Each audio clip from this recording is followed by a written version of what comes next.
In this full-length tutorial video, I'm going to show you how to create an online course website. And you're going to be surprised at how easy it's going to be. First, let me show you around this website that we're going to be building today. You can see it right here, and it's beautiful. It is gorgeous. And I'm going to show you the inside and the out right now. So here is the beautiful homepage that we're going to create, and this is going to be a grid of the courses available on your website. And this is full featured and beautiful testimonial area and a final call to action right here. Here's going to be a page that you can have that will show another list of all of the courses that you have available. And then right here is a index page of one of these courses. You can see it right here. And then right here, you're going to see where you can also offer free courses. Now you're going to be able to sell courses. You're going to be able to hide it behind registration or offer them for free. And check this out. When someone clicks right here to log in or register, this is covered for you as well. A custom registration form and login form. Check this out. I really like it. When someone clicks here to register, they click there, you get this real nice little animation. You're going to have that as well. And all these colors, everything you see is fully customizable, and you're going to learn in this video. We also have a custom branded checkout page where you can add testimonials here. You can add guarantees to encourage people to complete their purchase. Then we're going to also create an About Us page where you can have some information about you and the various instructors, and another area for testimonials. We're going to create this contact page where you're going to be able to put information for people to be able to find you and contact you. And we're even going to add this contact form so people can send messages directly to you. This is what it looks like when someone's inside your course. It's beautiful. I don't know if you're familiar with some of the hosted platforms such as Teachable or just like so many of them these days, but this is just as good, if not better. This is a feature called Focus Mode, where when your learner is in here, they get a list of all the lessons that you might have on the left-hand side, and your students can collapse that if they just want to stay focused on the content. They can do that. You're going to be able to change this logo, all these colors. It's super easy. Here, your students can see how they're progressing through the course. And also right here, there is the avatar for the student and a navigation area right here. And they can also go to the next lesson from here. Now, you might be saying to yourself, this looks good, but how does it look on a mobile device? Well, check this out. This is how that same page looks like on a mobile device, and it's beautifully formatted. Your student can be here. They can see their progress. They can go to the next lesson. And guess what? When they click right here, they see that syllabus all over again, and they can just choose where they want to jump in your course. And so maybe the next thing you're saying is, this looks a little complicated. I don't know if I can do this. Well, here's the way that we're going to build these pages. If you can type right here, just like this, you can edit anything in this design, and I'm going to show you how to do everything. If you want to change this icon, I'm going to show you how to go here and change the icon to whatever you want. It's all drag and drop simple using this page editor that we are going to be using in this tutorial video. You're going to know how to use this in this tutorial. You're going to learn, and you're going to be empowered to be able to make anything that you want using this page building tool. And now you might be saying, you know what? It looks a little complicated assembling a course. I've used some other tools and it was complicated and clunky. Well, guess what? We're going to be using LearnDash. We're going to be using the latest version of LearnDash. I'm going to show you their website in a moment. And they just added this amazing and yet easy to use course building interface. So here I am on this course, and you can see I have a list of lessons. If I want to rearrange lessons, I just drag and drop it. That's all you really have to do. If I want to edit the content of the lesson, I just scroll over to the right and click on edit, and I'm going to be able to do that. If I want to add a lesson, I could just go right here and click on new lesson, give it a title just like that, click on add lesson, and guess what? I just added a lesson, and I can easily go ahead and rearrange it. All the stuff on the front end, when I showed you right here, this all happens automatically for you. All you're going to be doing is going in here, structuring out your course, copying and pasting in your text, images, and video lessons. And guess what? We can go here to settings in a course, and when we scroll down, we have all these access options. We can give a course available for free, meaning someone doesn't even have to log in or register or anything. We can give it away for free, but require them to register so you can capture their name and email address. We can sell the course for a one-time fee. We can sell it for a reoccurring fee. And this last option I'm going to talk about at the end of this video, where we're going to be able to create sales funnels that we tie these courses to and use external shopping cart systems, discounting, coupons. You can do some really amazing stuff. Covering all of that in this video, but guess what we're going to be using? We're going to be using LearnDash. Now, LearnDash recently released version 3. If you're not familiar with LearnDash, it is the most trusted WordPress learning management system plugin. I guess who's to say if it's the most trusted or not? But when you go to their website and you scroll down, higher education, so many professionals, colleagues of my own use LearnDash, and we can scroll down. They've got some nice logos here. We've got universities using LearnDash. We have large corporations, very widely known marketing online businesses, all using this tool, LearnDash. The best part of LearnDash is it's dirt cheap. And actually, what I really think is the best is right here. They have the most extensive knowledge base. So whatever you're doing in LearnDash, if you ever want to know how to do something, of course, you're going to learn it in this video, but you can come here and you can do any kind of search. So if I'm curious and I need to sharpen up on how to create certificates, I can type certificates. I just don't even have to type the whole word. It does it for me. And here's information on how to create certificates that I can issue out in my courses.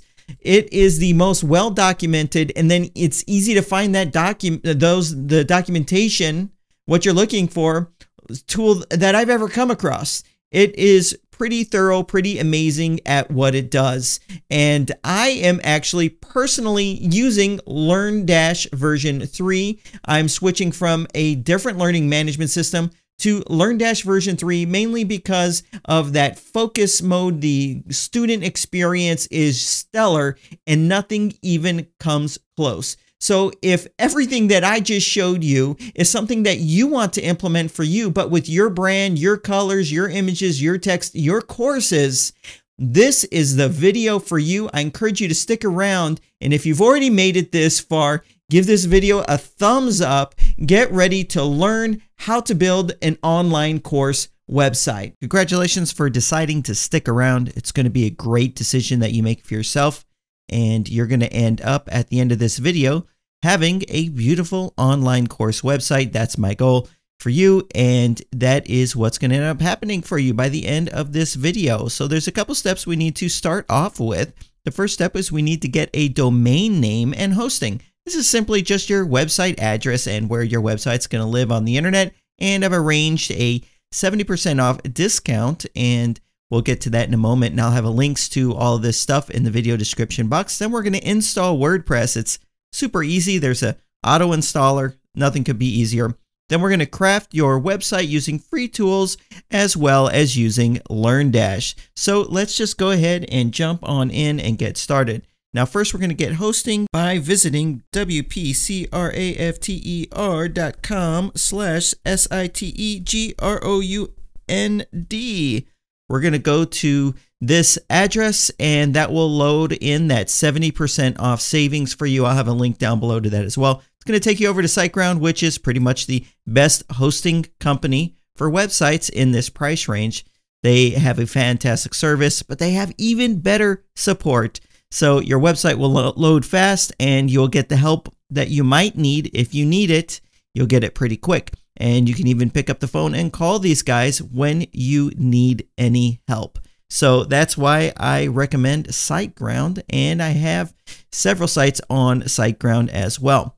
So we're going to go right here where it says reliable web hosting, but realistically, these three options are all going to take you to the same place. So I'll click on Get Started. Now they have 3 plans, and you might want to start off with the Grow Big plan, and you can always move up to the Go Geek plan if you want. It's up to you. It's going to be $5.95 per month, but you pay a year at a time. So I'll go ahead and click on Get Plan. And then the first step we're going to do here is choose our domain name. And if you already have a domain name, a website address, you could put that there.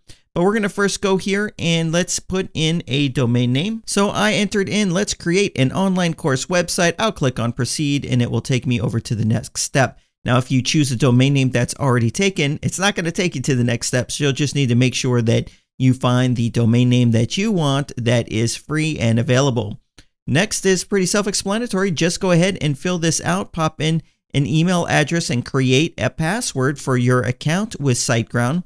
Then you'll put in your address and location. You'll put in your credit card number right here. And then here's a confirmation of what you are ordering. And as you can see, it's the Grow Big plan.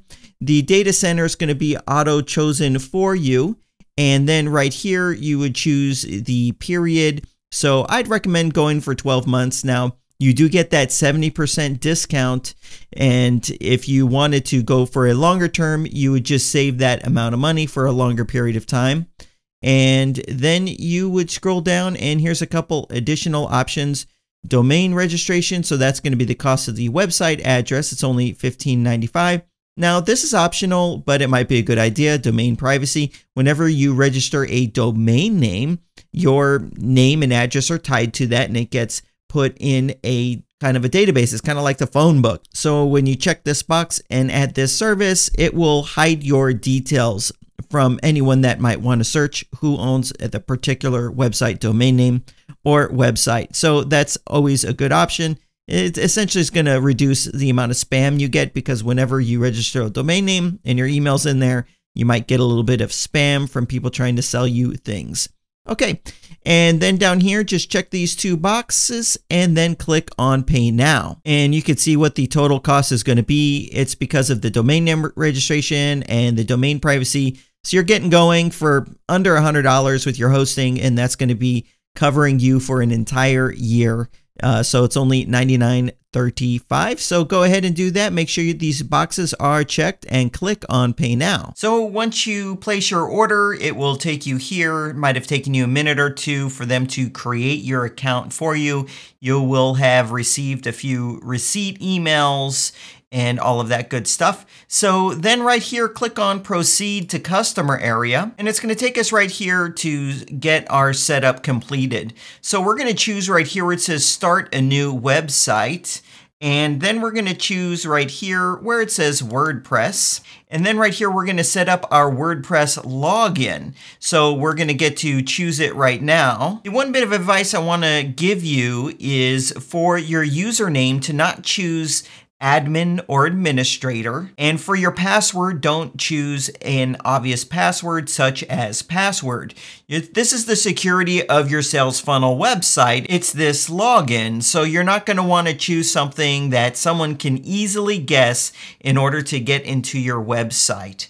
So go ahead and fill that out now and then click on the confirm button. Now, after you click on the confirm button, it's going to take you to this screen right here. And you're going to want to remember your login and password. Okay, and the last thing we need to do is click on confirm here. This is giving us one last option to buy this SG site scanner, and we're going to skip on that. So I'm going to click on confirm. Then you need to click on this checkbox here that says I confirm, read and agree the SiteGround terms of service. Click on complete setup.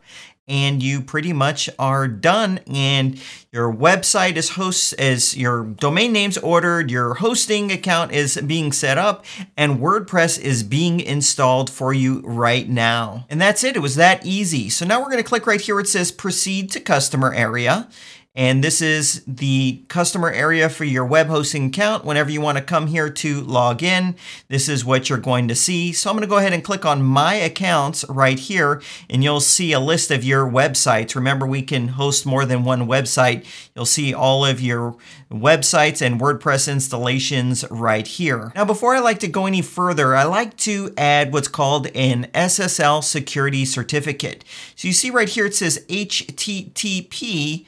Well, it's missing an S. We need to get that there, a security certificate installed. So I want to do that now. I'm going to click right here where it says Go to cPanel. And then right here, I'm going to click on proceed, and it's going to take us into the control panel of your web hosting account. This is where you can set up email addresses and do all sorts of administrative tasks.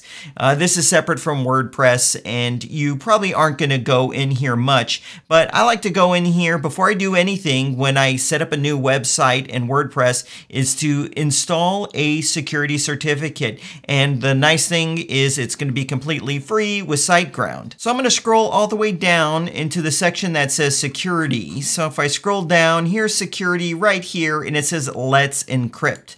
So I'm going to go ahead and click on Let's Encrypt, and I'm going to choose my domain from this list, and I only have the one on my account. And then I'm going to click on install. And so what this is doing is it's installing this SSL certificate. And that's pretty much all that we needed to do there. So now I'm going to go back and click on my accounts to get back to that area where we can log into our website. And so when I click on this green option here, it's going to open in a new tab and allow me to log in to this website for the first time. So go ahead and do that now. Okay, so here we are. It's that quick, and we're at the WordPress login. So this is going to be that username and login that we created just a moment ago for our WordPress-based website. Now we're going to do something as soon as we log in. Do you see right here it says not secure? And it's because even though we added that SSL certificate, we need to just tell WordPress that we've added it. It's going to be super easy. So go ahead and log in using that username and password that you created. Now when you first log in to your WordPress website, SiteGround injects this onboarding process that we're going to just go ahead and skip. So if you scroll down, there's an exit option right here, and that will get us out of that. And now we're logged into our WordPress website. Now the dashboard, when you have SiteGround, it looks a little different. They add some of this look and feel to it right here. So if you didn't go with SiteGround versus another host, it might look a little different. So now I'm going to go to where it says settings and then go on general. And here is where it says the WordPress address. And this is the website address to your website. What we need to do is change it from HTTP to say HTTPS. So I'm going to put an S there, and I'm going to put an S there. Oops, you want to make sure it's in the right spot. Okay, now when I scroll down and click on Save Changes, it's going to kick me out of the website, and then it should be using that security certificate. So when I do this, I saved it, it kicked me out, and you notice it no longer says not secure, and we have the padlock right here.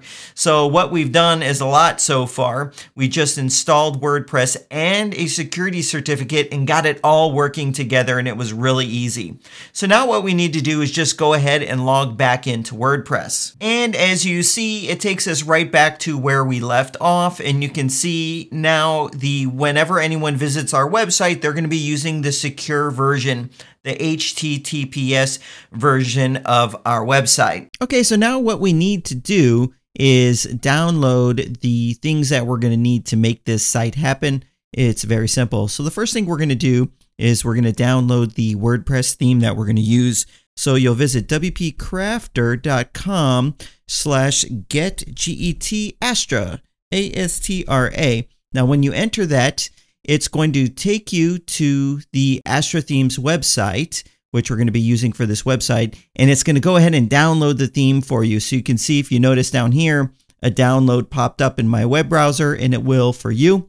So now we have the Astra theme. So the next thing we want to do is get our page builder. Visit WPCrafter.com/get Elementor. That's spelled Elementor. Now I'm going to have links to all of this in the video description box. And there you can see Elementor has now downloaded. And the last thing that we're going to need is to get LearnDash. And it's the same thing, WPCrafter.com/get LearnDash, and then hit enter. Now the only software that you're going to need to purchase is LearnDash, and it is quite affordable. Click on pricing, and you can see they have these 3 pricing plans. So you might want to start off with the basic version. It's only $159. Now the main difference between the Plus package and the basic package is the amount of sites you can install LearnDash on, and something called Pro Panel. So if you're going to want to put LearnDash on more than one website, you need to get this Plus package.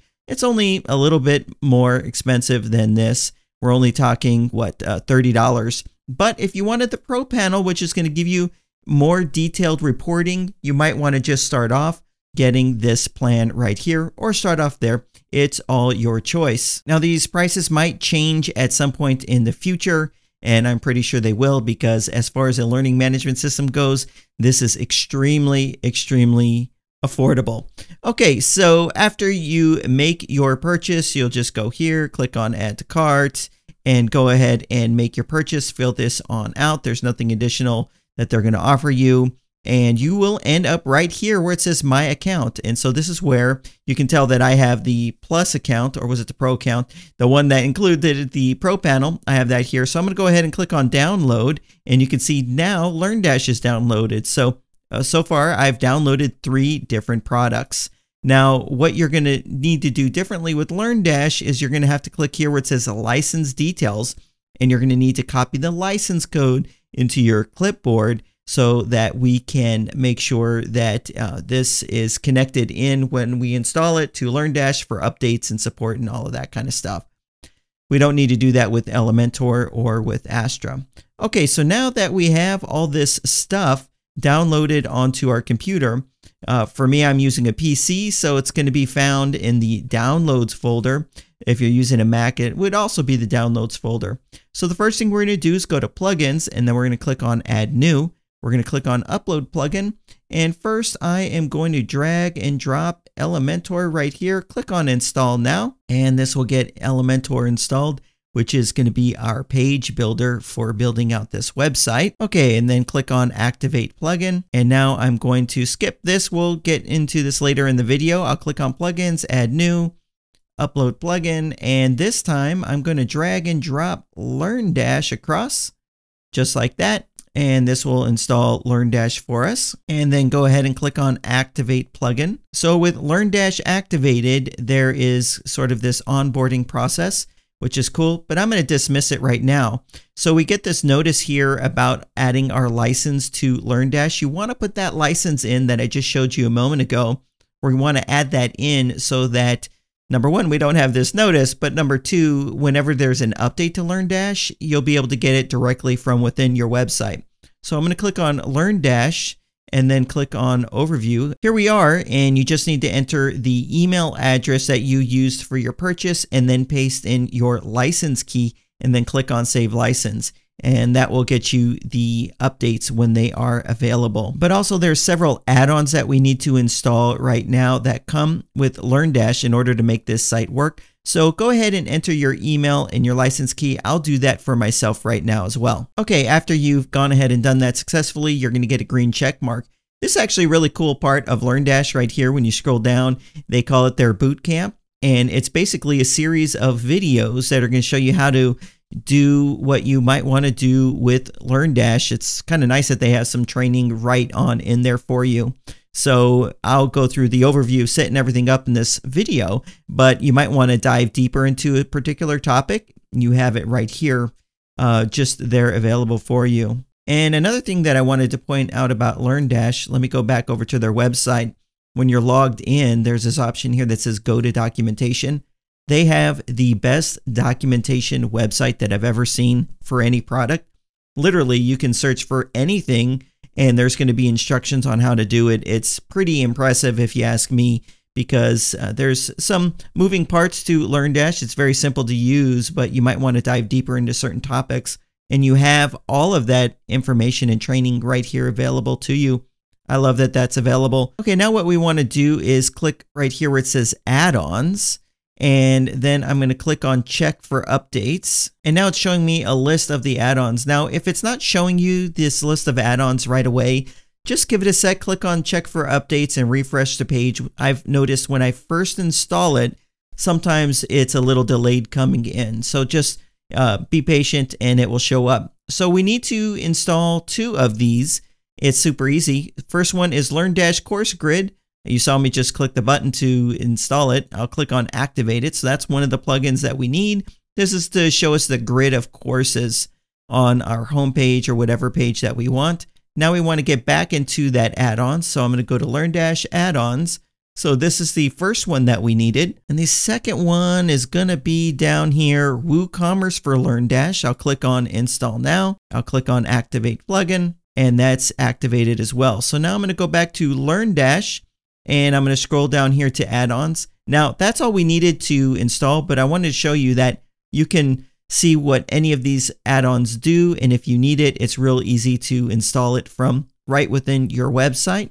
So Stripe for LearnDash, this might be, we're going to get to a point in the video where we talk about ways to sell your courses, but this is one of the ways using this payment gateway here.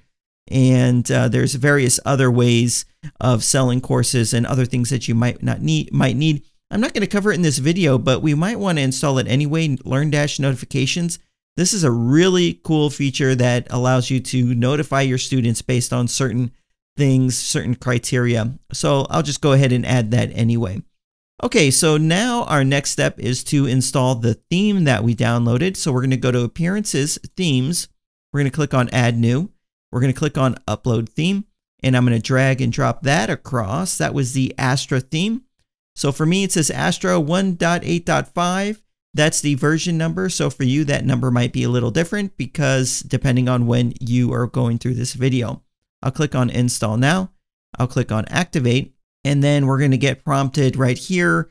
And now this might change in the future as well. So what this is saying is get started, and this is going to install a plugin that's going to pretty much configure our entire website for us. So I'll click on Get Started, and then it's going to take us right here. We want to choose Elementor, which we installed a moment ago. This is our page building tool. I'll click on Next, and it's going to show us all of these pre-designed websites that we can add to our website, and it will configure everything with just a few mouse clicks. Now there's a variety of sites here, and there's several ways of filtering this out. If it has a badge of agency, that is one that is in a paid agency package that they have available. I can have some links and info to that down below in the video description. So the one that we want is right here. It's called LearnDash Academy. So just scroll and find it here, or you could just do search right here and type learn, like properly type it in, and then you'll see it right here. This is it. This was an older version of it, but this is brand new. This is what we're going to use. Click on preview, and you can check it out again, or just click on import site. And what this is going to do is literally everything for us. Just by clicking that, it's going to download the images, the graphics, set up our menus for us. It's pretty involved and makes everything a lot more simple by just letting this do all the work, and then we will start customizing it from there. Okay, now that took probably for me about 30 seconds. If you did go with SiteGround for your host, it should be pretty quick like that as well. All right, so let's view the site. It's offering us to view it. I'll click this. It opens up in a new tab, and here it is. It's already happening for you. I mean, this is what your site looks like right now. Here is that course grid that I was showing you. It's got a beautiful course grid right here, and this is pretty much ready to go. I can literally go and click on See More, and I could see the course, and here is a list of lessons in this course, and we're going to obviously be removing this course when we're ready to go live, but you can see this is all pretty much done for us already. However, I am noticing something here. We have a duplication of our menu. This I've noticed to happen every now and then when using Astra sites, so we'll clean that up as well, so don't worry about that. We will fix that. But you got to say, this is looking pretty good already. So now what I think we should do is talk about using a page builder. So all of the pages outside of the course are created using a page building tool, and a page building tool is going to allow you to control everything underneath the header and below the footer, so the layout of your page. So if I am looking at this site, this area right here is called your header, and this is going to be done with your theme, and I'm going to show you how to do that. But everything underneath it, all of this right here, all the way to the bottom, all the way to down here, this and up is done with your page building tool, and it's super easy to use, and I'm going to show you how to use it in this tutorial video. And this part down here is also done with your theme. So let's first take a look at using your theme to adjust what the theme allows you to adjust, and then we're going to learn how to use the page builder. So WordPress has a feature called the Customizer. So whenever you're on a page, you see right here, it says Customize. And if I'm back here, let me go back into the back end of WordPress, there's this option here to customize as well. This takes us into something called the Customizer, where it's going to be where all of our theme options are going to be. This is where we can set our header, our menus, our logos, our footer, our colors, our typography, buttons, everything you see here we're able to do. Now, WordPress makes it really easy when we're in here. You see this little kind of a pencil icon here and here? Well, that's going to take you exactly to the setting location in this customizer to change that. So when I want to change this logo, I just click on the little pencil icon and it took me right there. All I have to do is click on remove and change this to the logo that I want to choose. That's pretty much all there is to it. If you want to change the site title, this is something you should do as well. Put that there. Tagline. You have full control over these types of settings using your theme inside of the customizer. So this right here is your menu. So if I click on this pencil item, it's going to take me to where I can choose the menu that I want for that. And then right here it says edit menu. And this is where I can now edit these items, which I actually need to do because it duplicated some of these things. So let's fix that really quick. I'm going to go there and I'm going to remove. So I have two all courses. Let me go here and let me remove. So I'm just going to do this to clean it up really quick. It just takes a moment. And it might not do this when you install it, but if it does, this is how you fix it. Super easy to do. And now that's all cleaned up. And you can add items to it. So I can click on add item and I can add any of my pages right here. I can add any of my posts. I can easily add menu items to that menu. Okay, I'm going to go ahead and click on publish to save these few changes that I've made. Now the same thing goes for the footer down below.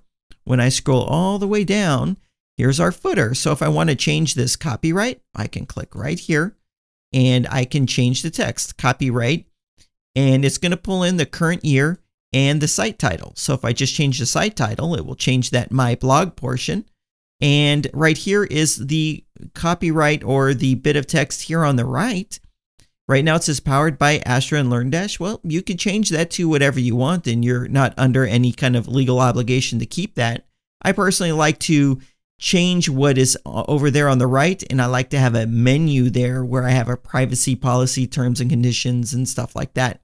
So I would suggest changing the footer menu or changing this area right here to a footer menu where you can go ahead and put that information in. And that is most of what you could do here in the customizer. Now, we also have options to change colors and backgrounds, our base colors. So our base color here are these. You can change these to the colors that you want for your website. And we also have typography options. So under base typography, this is going to be the overall font that is used and the size of it on your website. If you don't like the size, you can increase it or change it. And then also the font for headings. You have those options here. Now, I'm obviously not going over every setting that you have available to you inside of the Astra theme, but don't worry about that. I'll have a link below to a more full, in-depth tutorial on the Astra theme. So when you're ready to dive deeper into the Astra theme, the resources are available there to you. So now let's get back to talking about this page builder, using a page builder or a page building tool. So as you saw, the top portion is your theme. The very bottom footer is your theme. Everything in between is a page builder. And the page builder that we're using on this website just happens to be the most popular free page builder available, and it's called Elementor. Now let's try to look at how a page builder works. I think if you just understand a few core concepts of a page builder, it's going to totally make sense to you, and it's going to really unlock the control that you would want over the design of your website. So a page builder is basically a series of layers to create a page. At the very bottom layer, you have what's called a section or a row, and it's pretty much like a container. So your main settings in a section or a row are going to be background colors, a background image, a background video. That's the main thing you're going to put inside of a section or a row. And this is kind of the parent container. Think of it as a big basket that everything goes in. And you can have multiple sections and rows on your page if you want different portions of your page to have a different background color or a background image. So let me just quickly show you when we're looking at the home page right here. With this image right here, that is one section, and it's just a container, and it contains these things here we're going to talk about in a moment. And this is another section, and it's containing this content. This is another one. You can see it's separated by a color and this wavy line. I'm going to show you that. And then down here you have another container. So these are just different sections that are used to compile your website and put it all together. The next layer is columns. So you would either have one column or you can have multiple columns. So let's take a look at the website for that. So here's a section. You can see it's different than this one because it has a different color and it has this wavy line. And you can see here's two columns. Now this title right here, this is in one column, but then right here you see two columns. So you can have your content appear in two columns. So this is two columns. We have this image and we have this accordion. This is called an accordion for your frequently asked questions, but this right here is in one column. And this is pretty much how everything on your website is laid out. This is three columns, okay? So it's pretty simple so far. So now we know we have these containers called sections that you would set a background color or you would set a background image. And the reason I'm going through this in such depth is because a lot of times someone new to a page builder, they might not know where to change an image. So you saw on the website we're working on, it has that beautiful image and there's kind of the blue color going over it. I want you to know exactly where to go to change anything you want to change. So that's going to be your section in your row. And then you have columns. And then you have the actual content. These are the three layers that make up any page on the entire internet. So the content, well, your content, that's content right there. It's text. And this is text. And a button is content. So right here, you can see the three layers in action. We have the section, and the section has this background image. And there's actually a color on top of that image to make it more blue. And then we have columns right here. It's just one column. And inside of that column, we have our content. That's all that there is to it. Okay. And so here you can see we have three columns and we have the content that we have here in this section. Okay. And so let's go into a little bit more detail on using a page builder. So first you want to create your page structure, and you just learned all about that: sections, columns, and content. And with your sections, usually the way you would lay out a web page is it's going to be a series of sections and you separate them through some kind of a background color. So it's not just one big white page or black page. There's some differentiation between the content. It's going to make it a much more enjoyable experience, as you saw on the page that we are actually working on here. Now, there's an interesting concept that you need to also understand. It's called margin and padding. So this is where you're really going to make your website look more designed. So margin and padding is essentially spacing. So margin is the spacing outside of something, outside of your content, and padding is the spacing inside. So let me show you what I mean by that. Okay. So here we are. And you can see right here, this is actually the perfect example. We're going to have to go through this so you understand how this overlapping effect is going on. So what's happening is the margin is a negative margin. So it's the spacing outside. So this right here, the gap right between these two elements, that's margin, right? It's the spacing outside of this column. And you can see that right here as well. Now we're also using an advanced trick right here called negative margin, and that is what is pulling this up and it's overlapping on this section. Okay, I'll show you it in practice in a moment, but it's important to know this concept.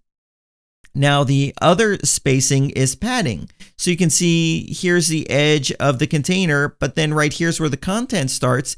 Well, this is that padding. It's that internal spacing. So margin is the space outside, padding is the space inside. And you can see that used. So here's margin right here, separating these two elements.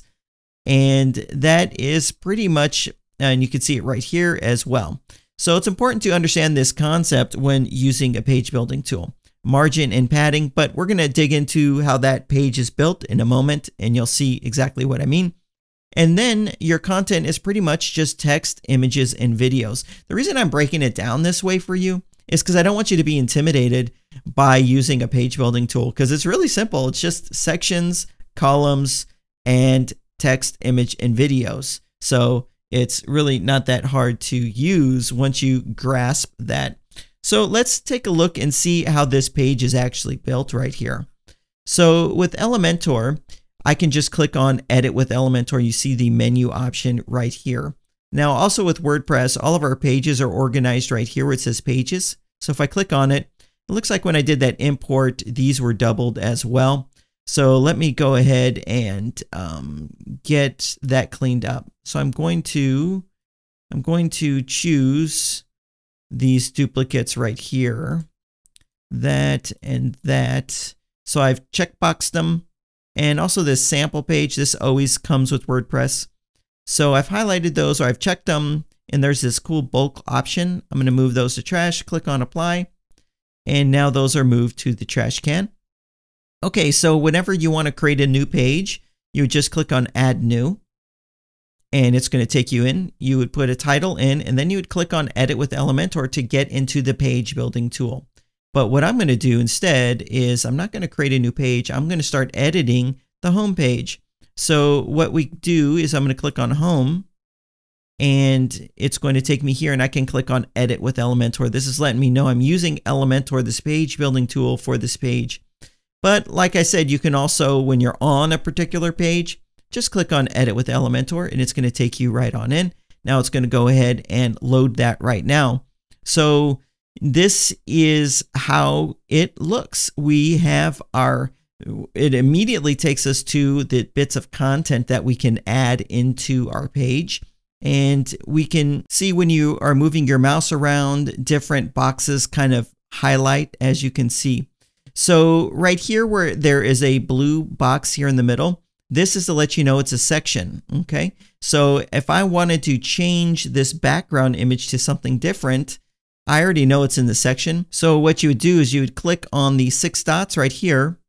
And now when you first use Elementor on a website, it's just letting you know there's a cool feature called right click, and just click on Got It. So what that means is it's not your normal web browser right click. You can right click and you have some options that are just for Elementor. It makes using Elementor so much easier. Okay, so I've clicked right here, and you can see a second ago it showed me all the content modules. It showed me this, but when I click in the middle, it takes me to the settings for the section.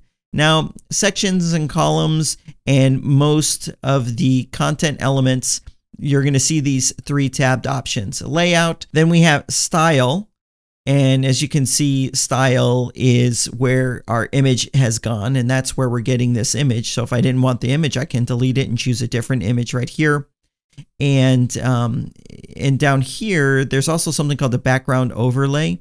So when I do that, you can see it's adding this blue gradient. So you might not notice, it's so subtle, but the color changes from edge to edge.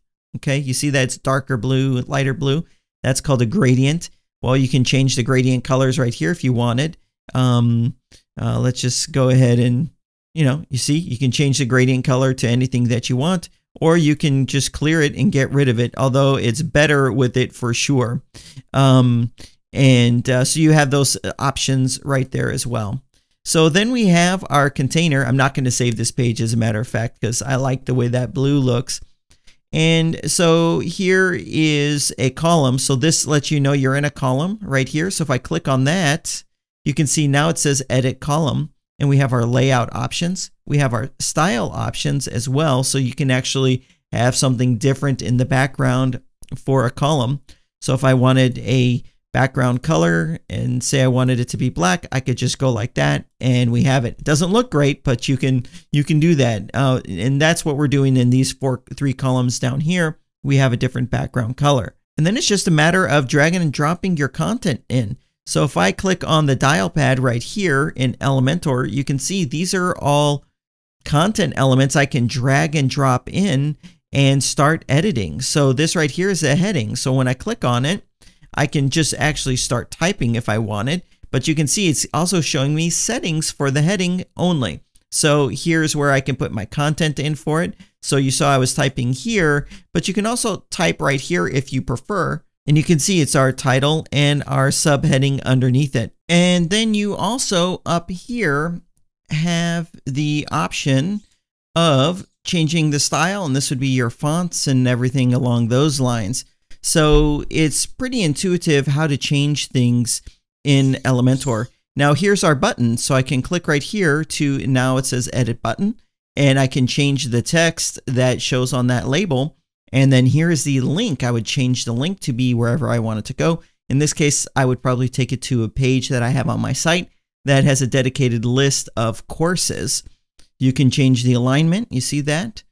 This is all basic stuff. If you've used Word or any kind of text editor, a lot of these options are going to become very familiar. You can choose an icon to go ahead with your button, just like this. And you can see now there's an icon there. It's all real easy to use. And then you have your style options here. You can change the typography. So if I wanted the font to be larger, I could just go like that. And I've done that. And if you wanted to change the thickness of the font, I can change this 600 to 900. You see it's a lot thicker now. And I can change the font family. I can change the style. So I can make it italic, and I could transform it to be uppercase, and now it's all uppercase. Now, obviously, this doesn't look good. I'm just trying to show you the flexibility and power of this tool. Here's your text color and your background color. So if you wanted to change those colors, it's just a matter of clicking there and changing it. It's super easy. You can have a border. This is how we're getting this rounded. We're having what's called a border radius. So if you didn't want a border radius, you could just go like that. And you see when I'm lowering the number, it is changing the shape. So right here is just a rectangle. I usually like to soften the corners and put a border radius of 5 just to round it out just a little bit. And the padding is the spacing inside. Remember, we talked about padding and margin. Well, the padding is the spacing from the text up to the edge and on the sides. And that is your padding. So you can see how these simple concepts of layers, margin, and padding and content are all fitting together. Now let's see how we would add new modules. So I click on the dial pad right here, and say I wanted to add a video, and I didn't want this text, or I wanted a video over it. I would just drag and drop it, and you can see that blue bar. That's letting you know if you let go of that mouse, that's where that's going to drop. So there we go. I let go, and then here it is. We have a video.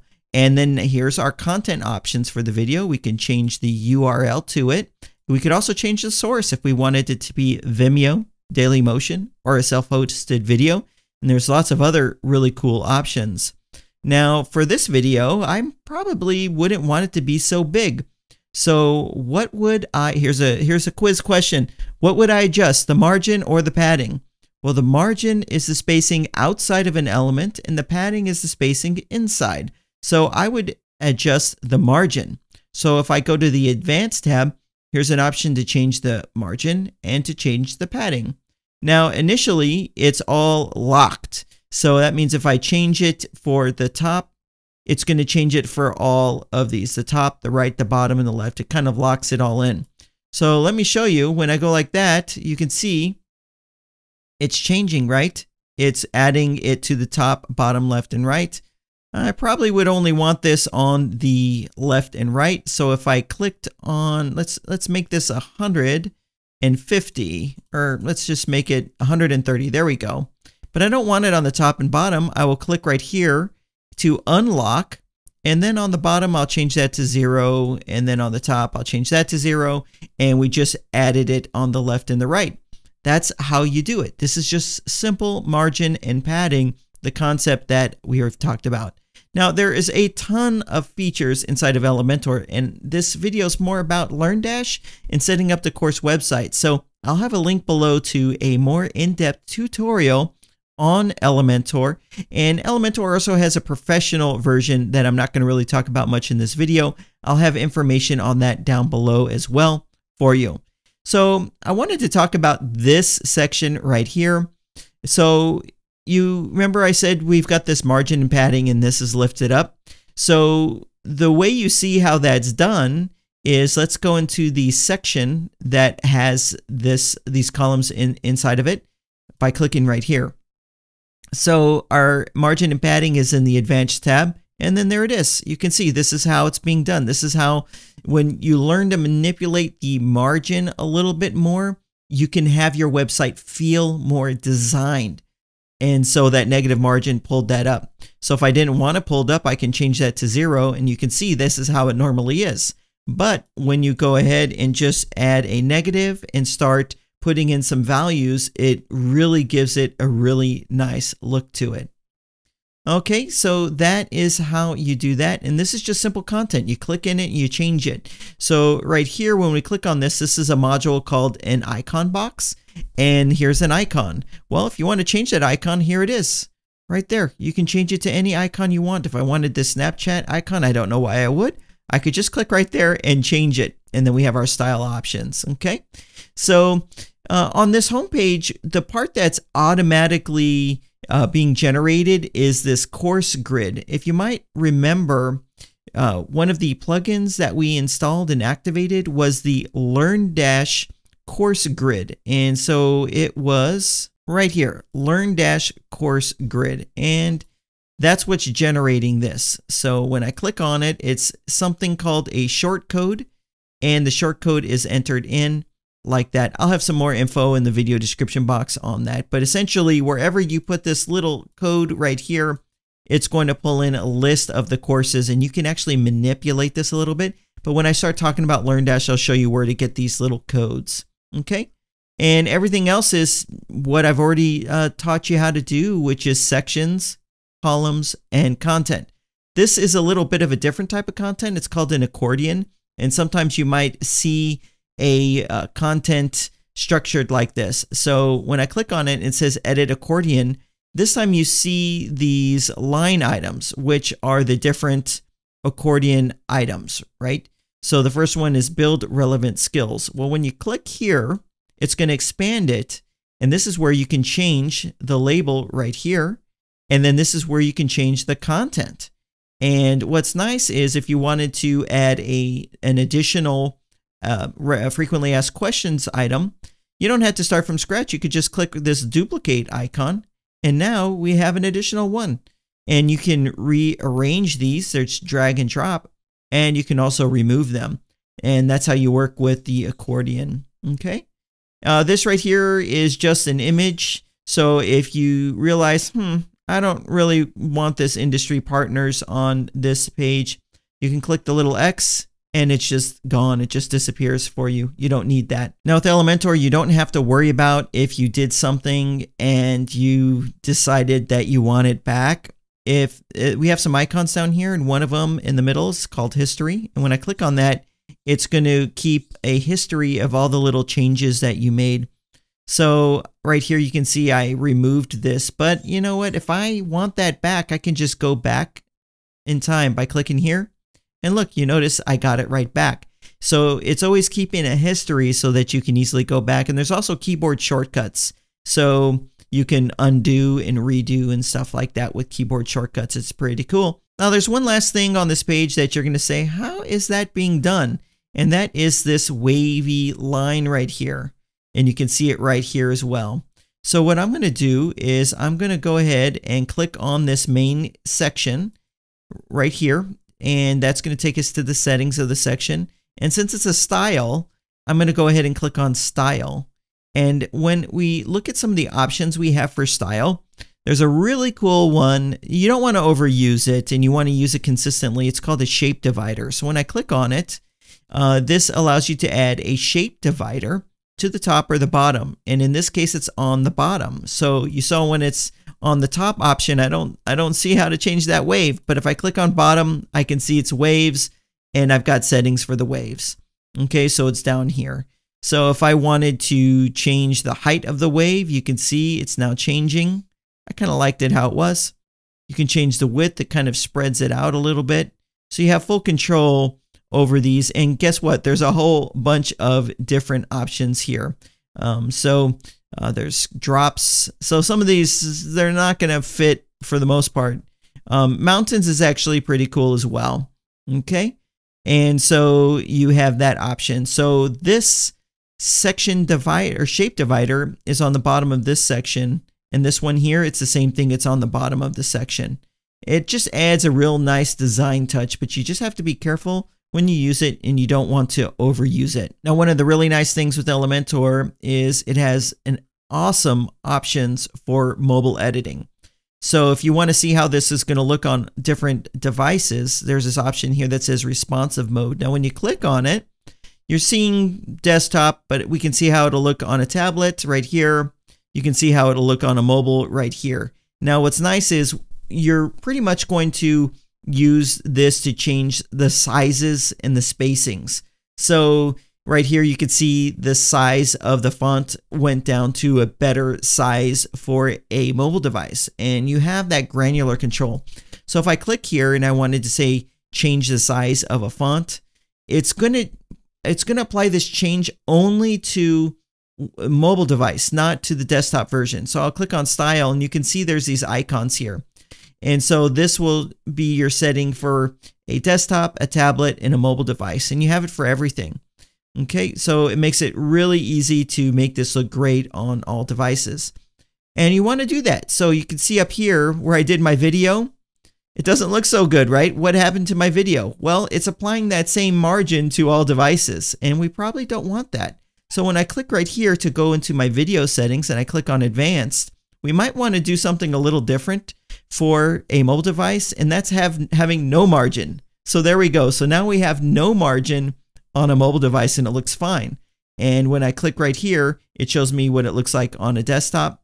And then I could click here and it shows me what it looks like on a mobile device. So a good rule of thumb is you always want to design out your page. And then when you're done, see how it looks on a tablet, make some adjustments, see how it looks most importantly on a mobile device, and make some of these spacing adjustments and size adjustments to some of the fonts to make sure that it looks really good on a mobile device. And I cover this in more detail in my full Elementor tutorial. So now let's get out of responsive mode, go back to desktop mode. And if you wanted to save this, you'd click on update. I'm not going to do that because I butchered this page, and so I don't want to keep any of it. So I'm going to go ahead and click on the hamburger icon here in the top left. It reveals some additional options. All of these I cover in my more in-depth Elementor tutorial. I'm going to click on exit the dashboard. It's warning me I made some changes to save it, but I'm going to just leave anyway because I want to keep my homepage looking beautiful. So I'm going to click right here and we can see how the homepage is looking, and you can see it is looking beautiful. Yeah, you know what? I kind of messed up my menu. Let me show you how to fix it. It's actually good in a tutorial when I make a few mistakes or I have to overcome a few challenges, because you learn that it's all normal and how to make any kind of fixes. So you saw earlier when I first imported the Astra site, it imported the page content twice, and then I had duplicate menu items, and I just removed things from the menus, but I think I might have removed the wrong pages. So let's go ahead and fix our menu really quick, and then we'll move on in the tutorial. So I'll just get back into the customizer right here. I will click on the pencil icon right here, and you can see it takes me to the menu, and I have to click right here where it says edit menu. That's okay. So let me clean this up. So if it says invalid, those were those pages I deleted. I deleted the wrong ones. Okay, so let me go ahead and remove these red items, and then we're going to rebuild it. Okay, so I'm going to add an item. We have our home. Well, let's add our home. Let's go ahead. Well, you don't have to add a home. Let's add our My Account. Let's add, oops, I doubled up on the all courses. Let me X that out. Let's get our About page in there. Actually, let's do the home that way, and let me remove the home this way. So now that I've done that, let me reorder these menu items. So you can see they're all there. I probably want my home at the top. Here, actually, let me click this to close that. I want the home at the top. Let's see, home at the top. There we go. My home is moving to the top. And then all courses, I might want the contact last and then the about. Maybe I want the about up here. Okay, there we go. That's fine. I like the order of that. I will go ahead and click on publish, and we just fixed the menu. It's good that you see that if something's wrong, it's real easy to fix it in WordPress as long as you know where to click on and where to go. Okay, so now we've covered the getting everything set up. We've covered the page builder and also our theme. Let's move forward in the tutorial. Okay, so now let's talk about using LearnDash. And LearnDash is actually quite easy to use. So let's dig a little deeper into this. Okay, so you're going to have courses, and a course is simple. It's just going to have lessons, and that's that first layer of content that we're probably all familiar with. And then the next layer down is going to be topics, and you don't have to use topics. I'll show you how that all works if you wanted these different layers of content. Personally, I just use lessons, but part of the thought process here is if you're going to have a very long lesson, say your course is the lessons are videos, and to get your point across, it's going to be a 40-minute video. Well, you might want to break that up into more bite-sized topics. So when someone's going through your course, they can feel like they're moving forward. Now, when you have a lesson that's 40 minutes to consume or an hour to consume, it might leave the learner thinking or feeling like they're not making progress in your course. That's why it might be a good idea to break it up into bite-sized topics. Okay. Now, for each of these courses, you have the option of having quizzes, and you can also issue certificates. Now, both of these are completely optional. You don't have to have a quiz in order to issue a certificate. You just might want to do it that way, and most people, I think, do it that way. However, when someone's going through your course, they can mark lessons and the different topics as complete. You can issue out a certificate once everything is marked complete, if that's what you optionally want to do. Next, you have course access plans. So once you put together your course and your lessons topics, you add quizzes and certificates if you want. You have to choose how you're going to give access to that content. Is it just open and available to anybody? Is it locked behind just someone registering? Is it going to be sold? Is there going to be a subscription? Is there going to be more to it? There's these different access plans, and we're going to cover that. And really, all your course is the course structure, and then you pop in text, images, and video. Now, for me, my courses are primarily video, and there's a little bit of text, but you could have any mixture of content that you want to make up your course in LearnDash. So let's go ahead and take a deeper and closer look inside of LearnDash. So here I am in the website again, and then we're going to go ahead and click on right here where it says LearnDash LMS. And this is pretty much everything that I just was explaining in the presentation, right? We have our courses, and our courses have lessons, and optionally, you can break up your lessons into smaller bite-sized topics.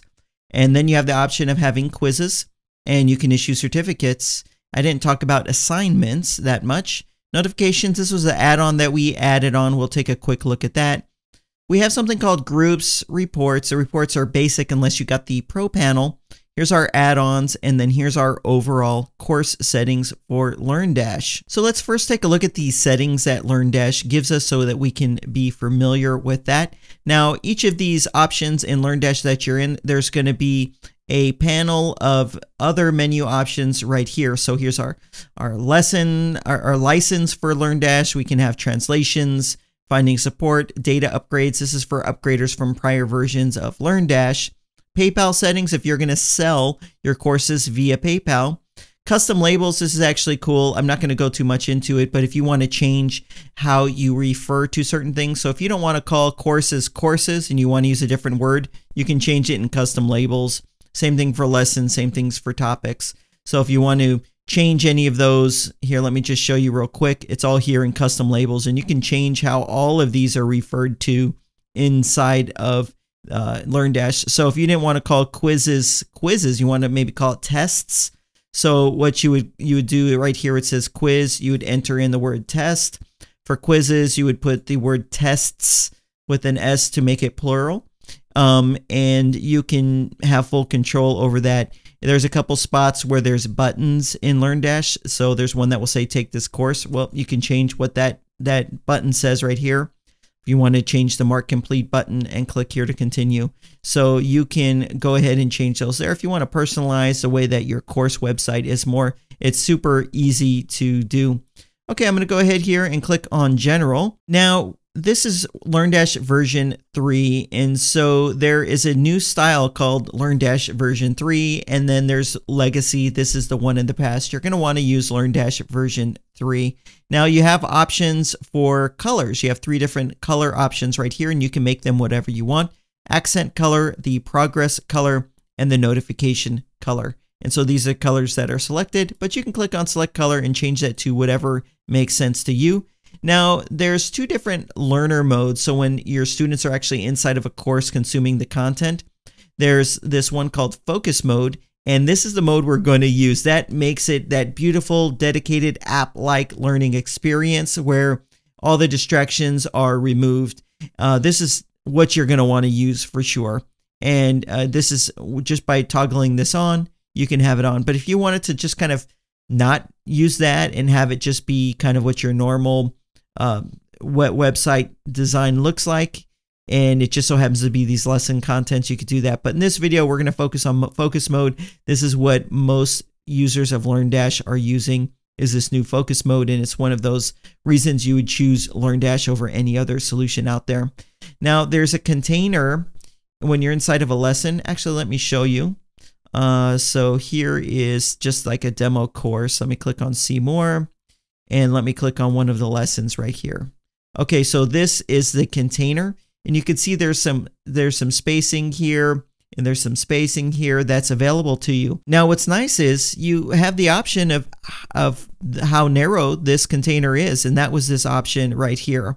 So this is the width of it, but if I wanted to make it wider and take up the full width of the space, let me show you what that looks like. I'm going to choose full width, and I'll scroll down. Oops, I'm sorry, it's right here. I'll click on save.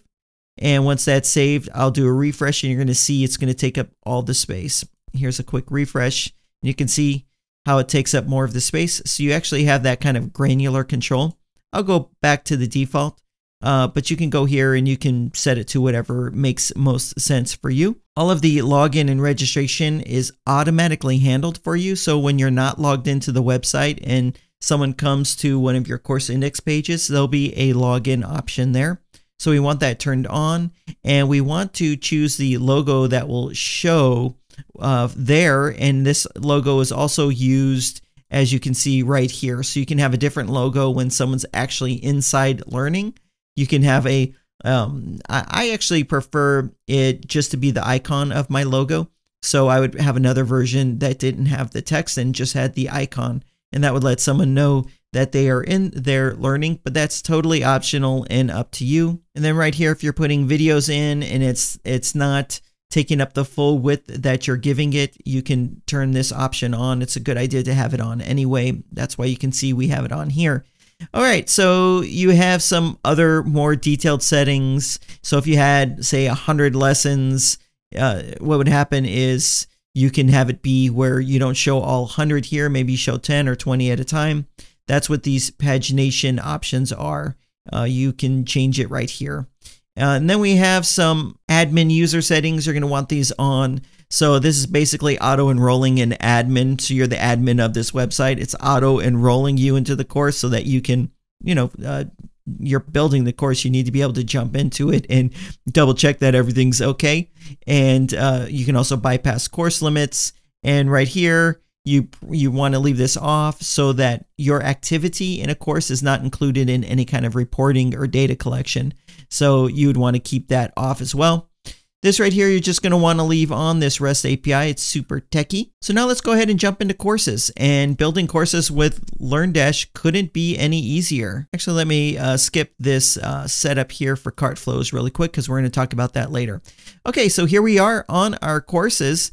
And so even here, like I said, you're going to have these options here. So these are settings right here that would apply to all courses. And these are short codes that apply to all courses as well. And this is where you're going to find those short codes like I showed you when we were on our home page. Let me go ahead and go back to the home page here. Remember I was talking about shortcodes and that's how this is generated? Well, you find those types of shortcodes. This is one of the locations right here, the course shortcodes. And that's where you're going to find that. So let's go ahead and take a look at settings. Now keep in mind this applies to all of the courses. Okay. Now when you're inside of a course, there'll be specific settings for that. So this right here is to enable the course builder and some granular control over how that course builder works. You should probably just leave this the way that it is. Here's some categorization options so you can categorize your courses. If you're going to have a lot, you might want to put them in different categories. And down here we have some options on the visual aspects of your course. So right here, if someone's doing a search on your website, so if you have all kinds of content on your website and someone searches for blog posts or something like that, do you want courses included in the search? Right here, this is important to have this archive page enabled. I made a mistake with this when I was setting up my LearnDash website, and I came back and I discovered I just needed to turn this on. So essentially this means that when someone visits this link, it's going to just naturally show them a list of all your courses. Actually, we should go ahead and visit that right now just to see what it looks like. So right here's your archive page, and it's going to show a list of the courses. For this site, you might not need this, but the site that I was building, I definitely needed that. Okay, and so here's some of the options as well that will be available to us inside of a course. Do we want to be able to set featured images? Of course we do. If you don't want comments, custom fields, and revisions, this gets a little on the technical side. I would suggest just leaving it the way that it is. Okay, so I'm going to go back here to all courses, and you can see also what happened with the page is it imported duplicates of it.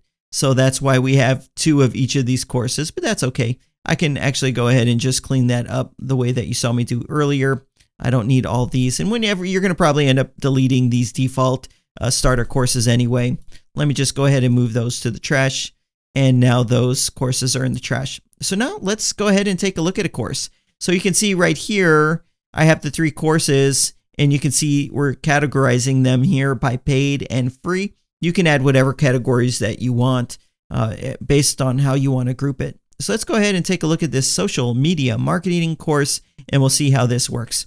So actually here, let me pull it up in the front end as well. So when I do a refresh here, it's the social media marketing.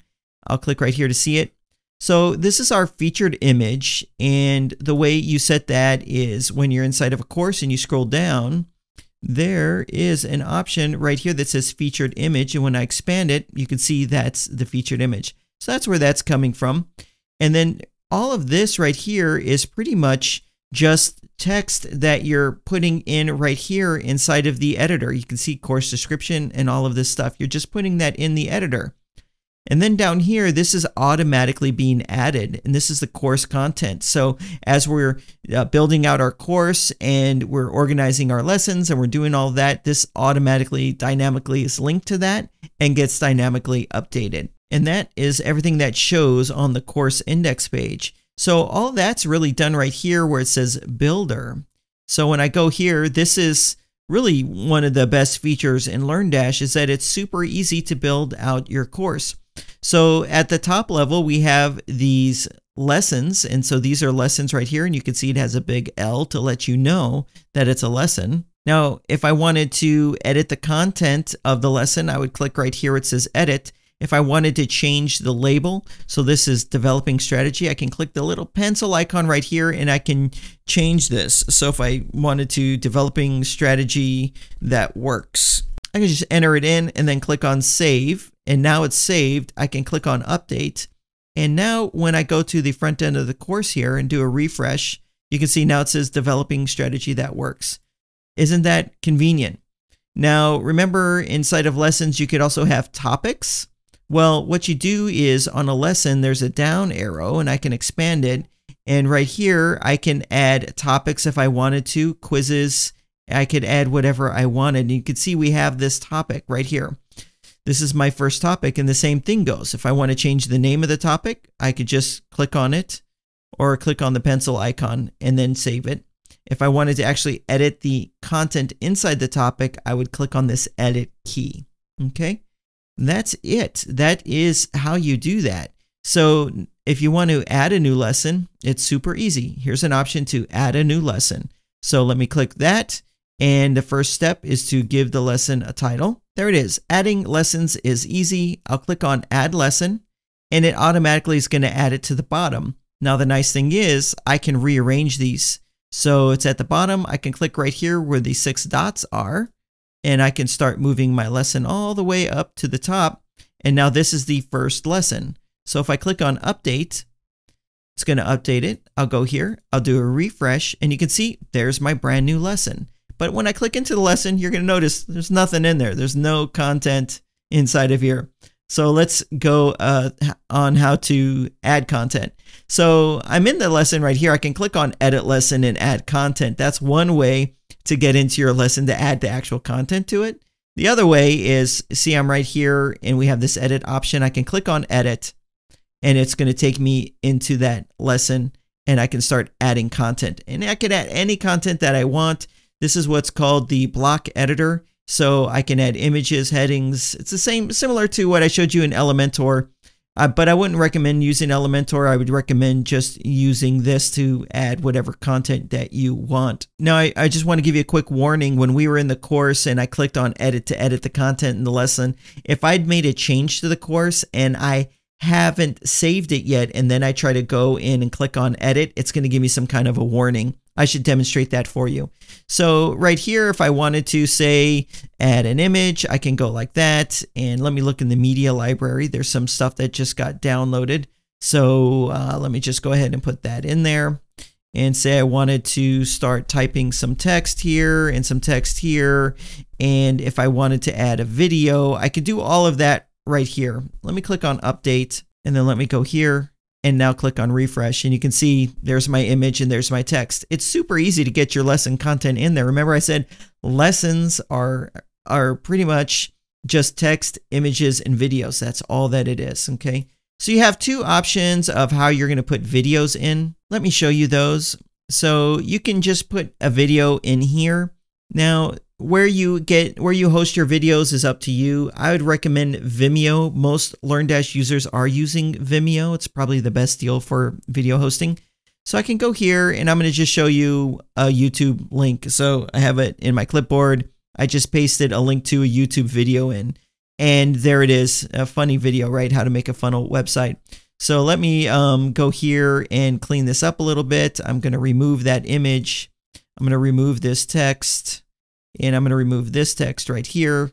I also have a tutorial on using this editor. It's called the block-based editor for WordPress. I have a full tutorial on that. Okay, and actually this was the title. So let me go ahead and click on update. This is one way to add a video. I wouldn't recommend using YouTube because with YouTube, I can click right here at any point and I can see the video link on YouTube. So if you're having secure content, it doesn't end up being so secure. All right, that's one way of adding videos. Super easy, right? This is actually how I do it. However, if you click on settings right here, this is the settings for your lesson. We have some specific options for the lesson. So right here is lesson materials. I can turn this on. I can have maybe like a PDF to download or something like that. I should leave that on. So let's put materials here. So you can put a download to some materials or whatever if they need to go along with the lesson. But this is what I really wanted to show you was a video progression. Now, video progression is a feature that is really cool. So it doesn't support every video hosting provider. So when I click right here, it tells you what the feature does. It says requires users to watch the full video as part of the course progression.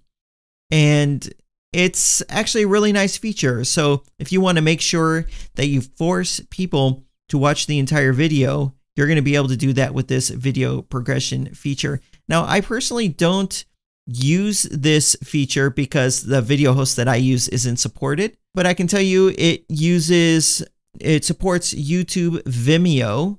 That's one of the reasons I was recommending Vimeo. And it also supports Wistia.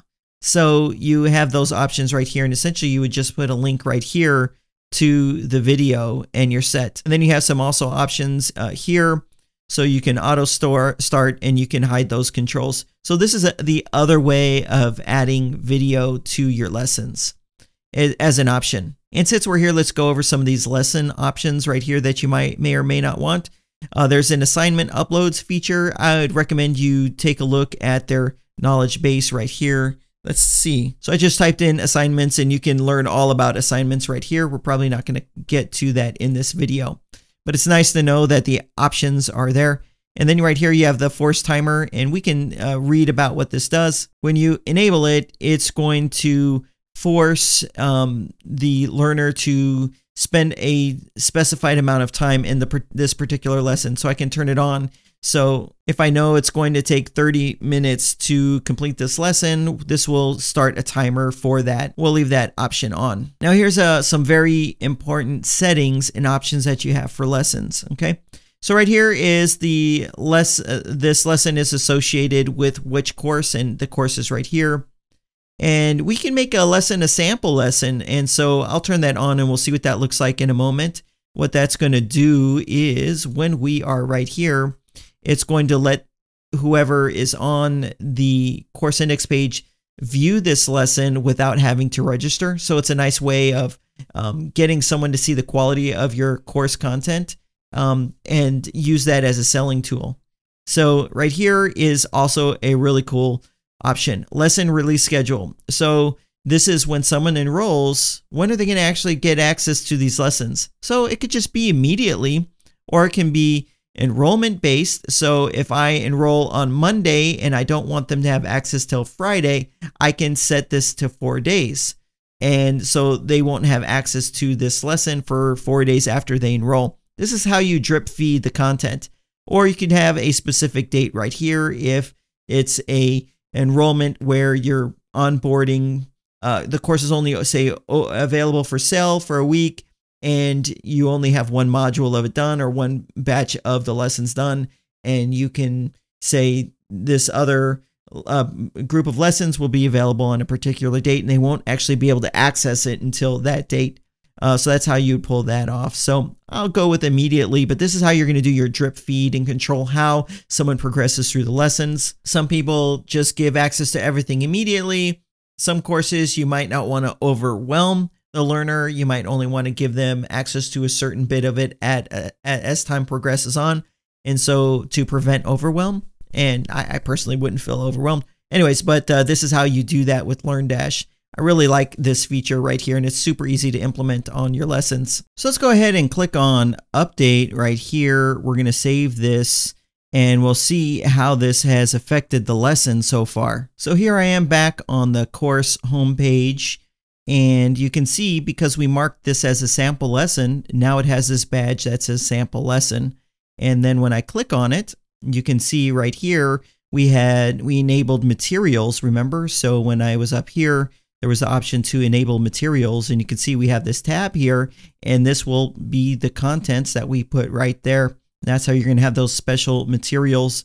We have our video right here as well. And that is how you would do everything with the lesson. And a topic is going to be pretty similar to the lesson. So you just go ahead and do the same thing with your content and very similar settings as well. Now remember right here, you can categorize your lessons, and you can also add tags to your lessons to better organize them if that is what you want to do. Now let me show you the topics. So I'm going to go back to my courses. I'm going to go back into my course, and you can see this right here is actually, I got to go into the builder, and this right here, adding lessons is easy. I'm going to expand it. And then right here, I can choose to add a topic or a quiz. I'll click on add a topic, and I'll just enter a title. I'll click on add topic. There it is. And remember I said if you made a change and you didn't click on the update button, you're going to get a notice. Check this out.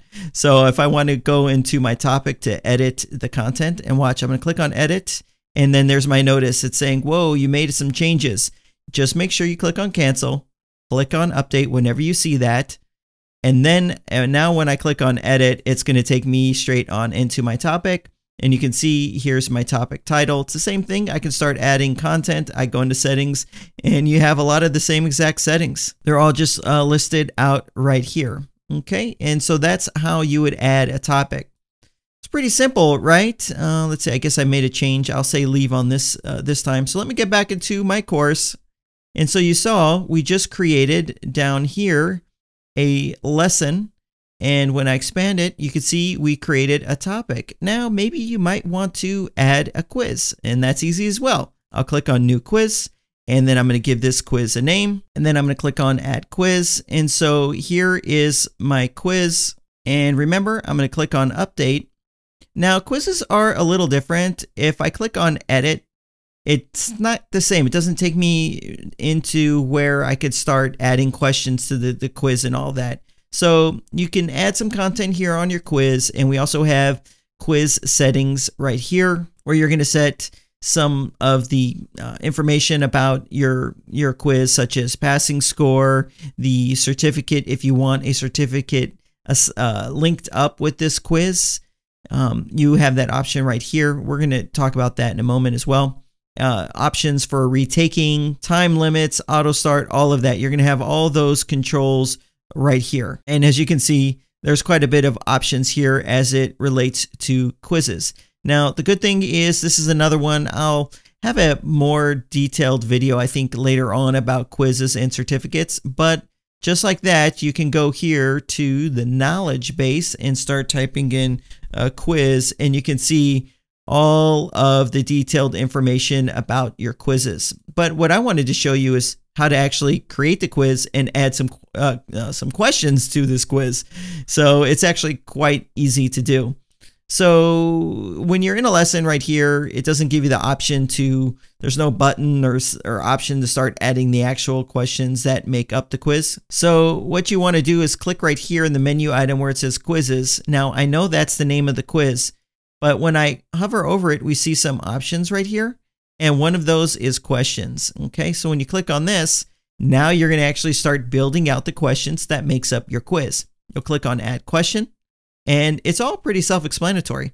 So right here, we would give the question a title, and how many points does this question earn the person taking the quiz. Then down here, we can categorize our questions. Right here, we would enter our question, and check this out. You can enter anything in here. You can enter media, like a video. So if the question is being asked in a video or some kind of image, you can add all of that right here pretty easily. Then right here, you're gonna have the message when the correct answer is entered. Then here's the message when the incorrect answer is entered. Then right here, you have an option of adding a hint. And then here's where you choose the type of answer. So questions are always the same, right? But it's the answer type that can be different. So it's a single choice. So if you had 3 options and it's a single choice, there's multiple choice, there's free choice, there's sorting choice, matrix sorting, fill in the blank assessment, and essay open answer. Okay, so let's go ahead and enter some options for single choice. It's pretty simple.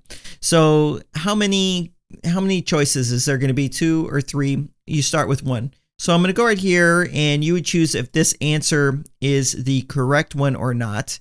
And then you also have the option of adding HTML in here. So if you wanted to embed sort of like an image or something like that, so the answer could be an image, you have the option as well. So you would put your answers in here. So, and here's options to add media and all kinds of stuff. So I would click add new answer. So this would be 3 potential answers. Now what I'm going to do is I'm going to go ahead and fill this all out for you, and then we'll go through it. Okay, so I'm back. The title of this question is what color is the sky? Going to keep this one basic. It's going to be worth 1 point. Down here is the actual question that gets asked to the person in the test, and it's the same as the title. What color is the sky? And then I'm choosing not to put anything custom for correct answer or incorrect answer. And then I'm keeping this single choice. And here are my answers. The first one is green. The second is blue. The third one is red. And obviously for blue, it is set to correct. Actually, it's not always blue. It's blue. It's dark. There's other options for it, so this probably is not the best example. Anyways, so I've gone ahead and filled this all out, and I have a question now.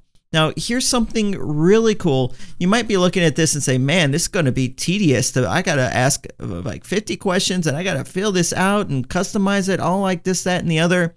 That seems like a lot of work, and it is actually a lot of work. It's not hard, it just takes a little bit of work, but there's a really cool feature that I like that they have for questions, and you can create a question template.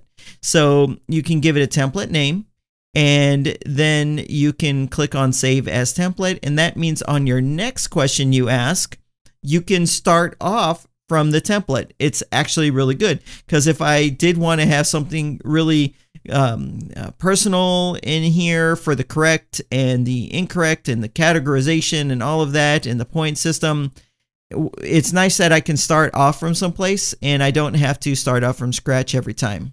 So let me show you how that works. I'll enter a name. I'm just going to name it Question Template, and I'm going to click Save as Template. So now it's saved it as a template, but it hasn't actually saved it yet. And then I'll click on Save. And so now I have my one question. So if I click right here where it says Return to Question Overview, you're going to see all I have is my one question right now. So say I want to make another one. I'll click on Add Question. And I'm not going to start from scratch. I'm going to go here where it says Question Template, and that's actually the name of the template. If there was multiple ones, it would, I probably should have named that differently, but it would have shown it here. I'll click on Load Template and watch what happens. Everything gets filled out for me. All I have to do is change my title. I can change my question and change my answers. And that's all that I have to do. And it provides for a much more efficient way to go through creating these quizzes and the questions and everything that has to go with it.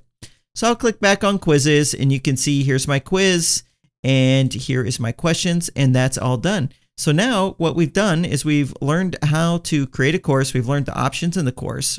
We've learned how to add lessons, and we've gone ahead and done that right here. And we've learned how to add the content to the lesson. We've learned how to create a topic and edit that. We've learned how to create a quiz and edit that. Now, certificates are a bit different, okay? So I'm going to have a dedicated video on certificates. I think I'm going to get my graphic designer to create some modern looking certificates that I can provide for free as a download. In the meantime, I'm going to send you right over here to enter in certificates right here and click on create a certificate. I think there's a video down here on the process. It tells you all how to do it. And I think at the bottom there might be a video. There was a video. There it is. There's a video on how to do it. It's a little involved. It's definitely doable. It'll probably take you about 5 minutes to do that. But what I want to do is create a dedicated video where not only am I showing you how to do it in a way that will make sense, but I'm giving you the templates so you can just copy and paste. And I can have my designer create some really nice looking certificates. But once you've created a certificate, you would link that up to the course. So when I click on settings here, I'm in the course, remember? All you have to do is link it up to the certificate that you created. It's super easy. And that's how you do it. And since I'm here, I actually wanted to show you something additional with courses that I might have skipped over a little too quick. And that's right here where it says Course Grid Settings. So when I'm on the home page, let me go to the course home. Let me go to the course page or the home page, and we have our course grid. You actually have control over this. So if you wanted to have different stuff here, I'm going to show you how to do that. So it's in the course under settings, and I scroll down. So here's where that text is being generated, but we have additional options. We can have a video preview. We can change the text, and we can also customize the ribbon. So I'm going to go ahead and change some of this stuff. Okay, so you can see what I've entered. I've entered in some different text. I've entered in a video, and I've changed the button. So let's go ahead and update this and then do a refresh to see how it's affected this. So I'll do my refresh, and you can see it's different. So now I have a video right here, and I have changed the text, and I changed the button. So these are saying see more. This now says start now. It's pretty good. And so that's also an option for you. So let me just uncheck that and do an update and get that back to normal. As you can see, it's super easy to manipulate and make this work how you want it to work and change the various strings of text. So now let's just make a quick course from scratch, just so you can see how easy it is to try to pull everything together. So here I am for my courses. I'm going to click on Add New, and I'm going to go ahead and give my course a name. Okay, I've gone ahead and given it a name. I'm going to click on Publish. And then I'm going to click on Publish. Now I've created my course. Okay, so next I'm going to click on Builder, and I'm going to go ahead and create a few lessons. Okay, so I've created 3 lessons right here: order hosting, install WordPress. And by the way, if you haven't subscribed now, click on the subscribe button and that notification bell, and also give this video a thumbs up. All right, so I've gone ahead and I have done that. And then I am going to click on update right here. So now I have my new course. I'm going to go ahead and click on settings. And for this, I don't need course materials, course content. For the access mode, I'm going to make it free, but I'm going to require registration for the course right here. And I don't need any of these prerequisites and all that kind of stuff. I'm fine with all that the way that it is. Let me click on update. Actually, let me add a featured image. So I'm going to go back here to the course page, set featured image. And let me see. That looks good. That could be my featured image. That's just fine. Okay, so now let me go ahead and click on update. And so I'm going to go ahead and click on view course. Now, here is the view course right here. And I've got my lessons listed out right here. And you might be saying, where's the registration if it required registration? Well, I'm already logged in. So what I'm going to do is I'm going to show you what this looks like to someone that's not logged in. Obviously, I wouldn't use this image. I would use one that takes up the full width. Okay, so now what I'm going to do, I'm going to go into an incognito window, and I'm going to paste that link in, and I'm going to hit enter. So this is what it looks like when someone visits your site that wants to take this course, but they're not logged into your website and they're not enrolled in the course. They see a lot of the same things, but this is different. It says you're not enrolled. The cost is free. And then here's the option to log in to enroll. So when you click on this, there's this login form, but you might be wondering, where the heck is the registration form? That's okay. I'm going to show you how to enable registrations on this as well. But this is what the experience someone's going to be going through. So here, actually, let me go and show you how to enable the registration. So, oops, I clicked on the wrong thing there. Okay, so here we are. Back on our website, there's a little option that we need to change to enable someone to actually register for a course.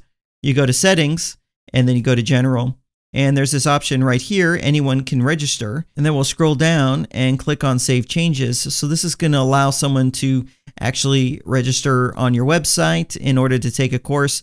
And you can, have them become customers. Let's choose customer. These are different roles. It's kind of outside of the scope of this tutorial.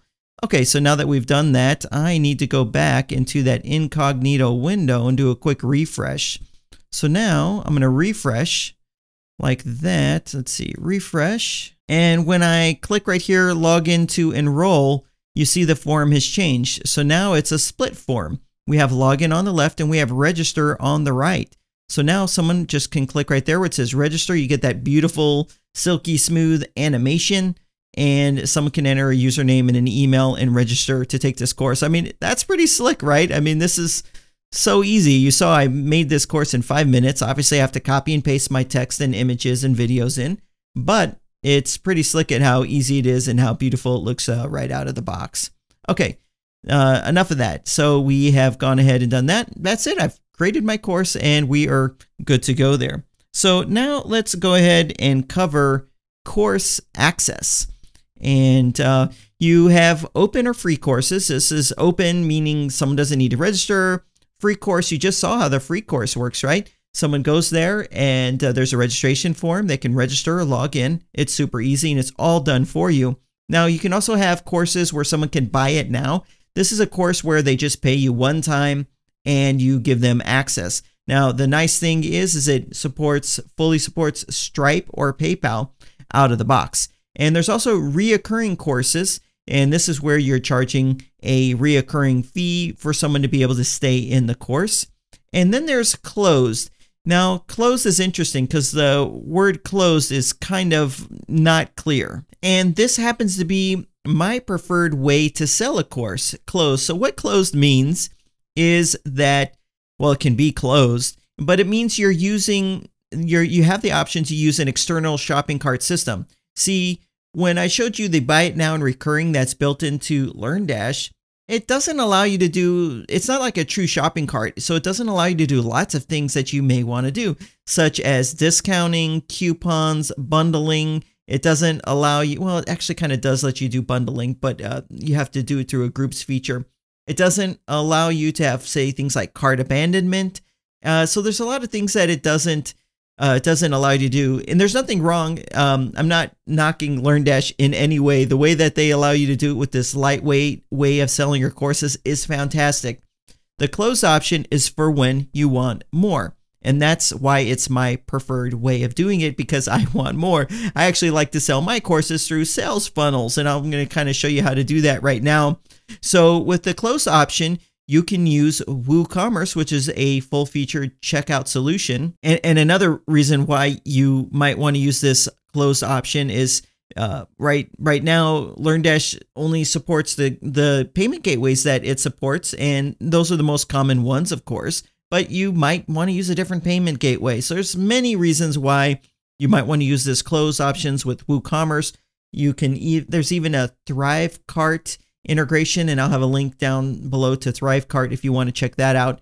My preferred way of using this is with WooCommerce, and actually it turns out that that's one of the most popular ways that people use LearnDash. So let's take a quick look at how we set up the course access right now. All right, so course access, we need to get into a course. We'll get into any of these courses. How about that one I just created, how to make an online course website? And I'm going to click on settings. So you do this for each of your courses because every course is going to have a different cost and all that kind of stuff. All right, so here I am. And remember, it's right here under access mode. So you saw open. Someone doesn't have to register. We saw in an incognito what happens when someone chooses free. Now for buy it now, what we do is we set a price. And I will set for $199. That's going to be a deal. Okay, so I'm going to click on update, and let's just see what that looks like on the front end. Now, you do want to actually, the cart is getting before the horse here. You do want to go into settings and then go into PayPal settings, and you need to put in your PayPal email, and you need to kind of fill this stuff out, okay, for PayPal. If you're taking PayPal, you need to do this. Or if you're going to do Stripe, you would go to add-ons right here, and you would add the Stripe integration. Where are you, Stripe? I'm probably past it. There it is, Stripe. So you would go ahead and install this now and put in your Stripe credentials. It's super easy to set up Stripe. I prefer Stripe over PayPal anyway. Anyways, that's it. That's all that you have to do. So I set that price. Let me do that same incognito deal. Let's see here. I'm going to go here. Oops, that's not what I wanted. I'm going to go ahead and copy this in the clipboard. And we're going to do that incognito again. I'll go here to new incognito, and I will paste it in. And you can see now it's showing the price. Oops, I made a mistake. I put the $, but you don't. It's actually automatically putting a $. That's fine. Let me go back and fix that because it will get on my nerves. There I am. I did that thing again, switching. Okay. Back to my settings, I will get rid of my $. I will click on update. And now when I get back into that incognito window and do a refresh, my $sign will look proper. There we are. That's good. Okay, so what you want to do first is you want to log in. So someone would log in to register, and then they can go ahead and purchase that course from you. And the same is going to work for the reoccurring. It's quite simple. Okay, so now let me get back in here and show you how the closed works. Now, the way the closed option works is same thing. You set a price, but then you have a URL to the external cart. So if you're using WooCommerce, you would have a URL here to the product page. I think the product pages in WooCommerce are pretty ugly. I'm going to show you a way around that. But this is where you would just put a link to that. And I'm going to show you how that whole bit works right now. And the same would work for the integration on any external shopping cart system that you're using. So I'm going to just go ahead and click on update, and I'm going to show you how to sell courses through WooCommerce. And I'm going to introduce you to a tool that you can use to make the checkout process beautiful, and it will work on any website. All right, so I'm going to go to my plugins down here, and here's my list of plugins that are on this website. And you can see we already have WooCommerce. Now, this is actually Actually, it's pretty neat. There's this new WooCommerce thing that WooCommerce is testing. It's a really cool analytics dashboard, but I'm going to remove that. Eventually, that'll just be part of WooCommerce by default. Okay, so this is that LearnDash WooCommerce integration. I need to activate that. That's going to link up WooCommerce with LearnDash and allow you to sell courses and have access granted immediately. But there's something else that we got here, and it's called Cart Flows. And Cart Flows is a plugin that allows you to create funnels on your website, more specifically sales funnels. Now, this is the free version of Cart Flows. It comes with some templates. It's super easy to use. You can use your page builder to create beautiful checkout pages and sales pages. And we're going to use that. Now, there's also a professional version that has additional tools that will make you more money, such as an order bump, one-click order bump, upsells and downsells, so you can have a true sales funnel. And it allows you two-step checkout, all kinds of really amazing things that at the end of the day just put way more money in your pocket. I'm only going to talk about the free version of Cart Flows though in this video, and it's here on this website.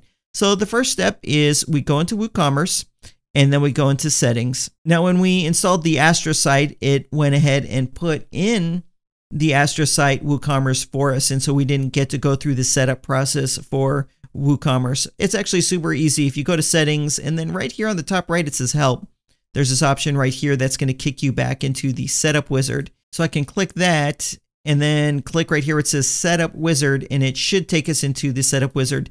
Now, it's not going to, and that's because we have to temporarily disable this Astra Sites plugin. So let's go ahead and do that. I'm going to go back to plugins.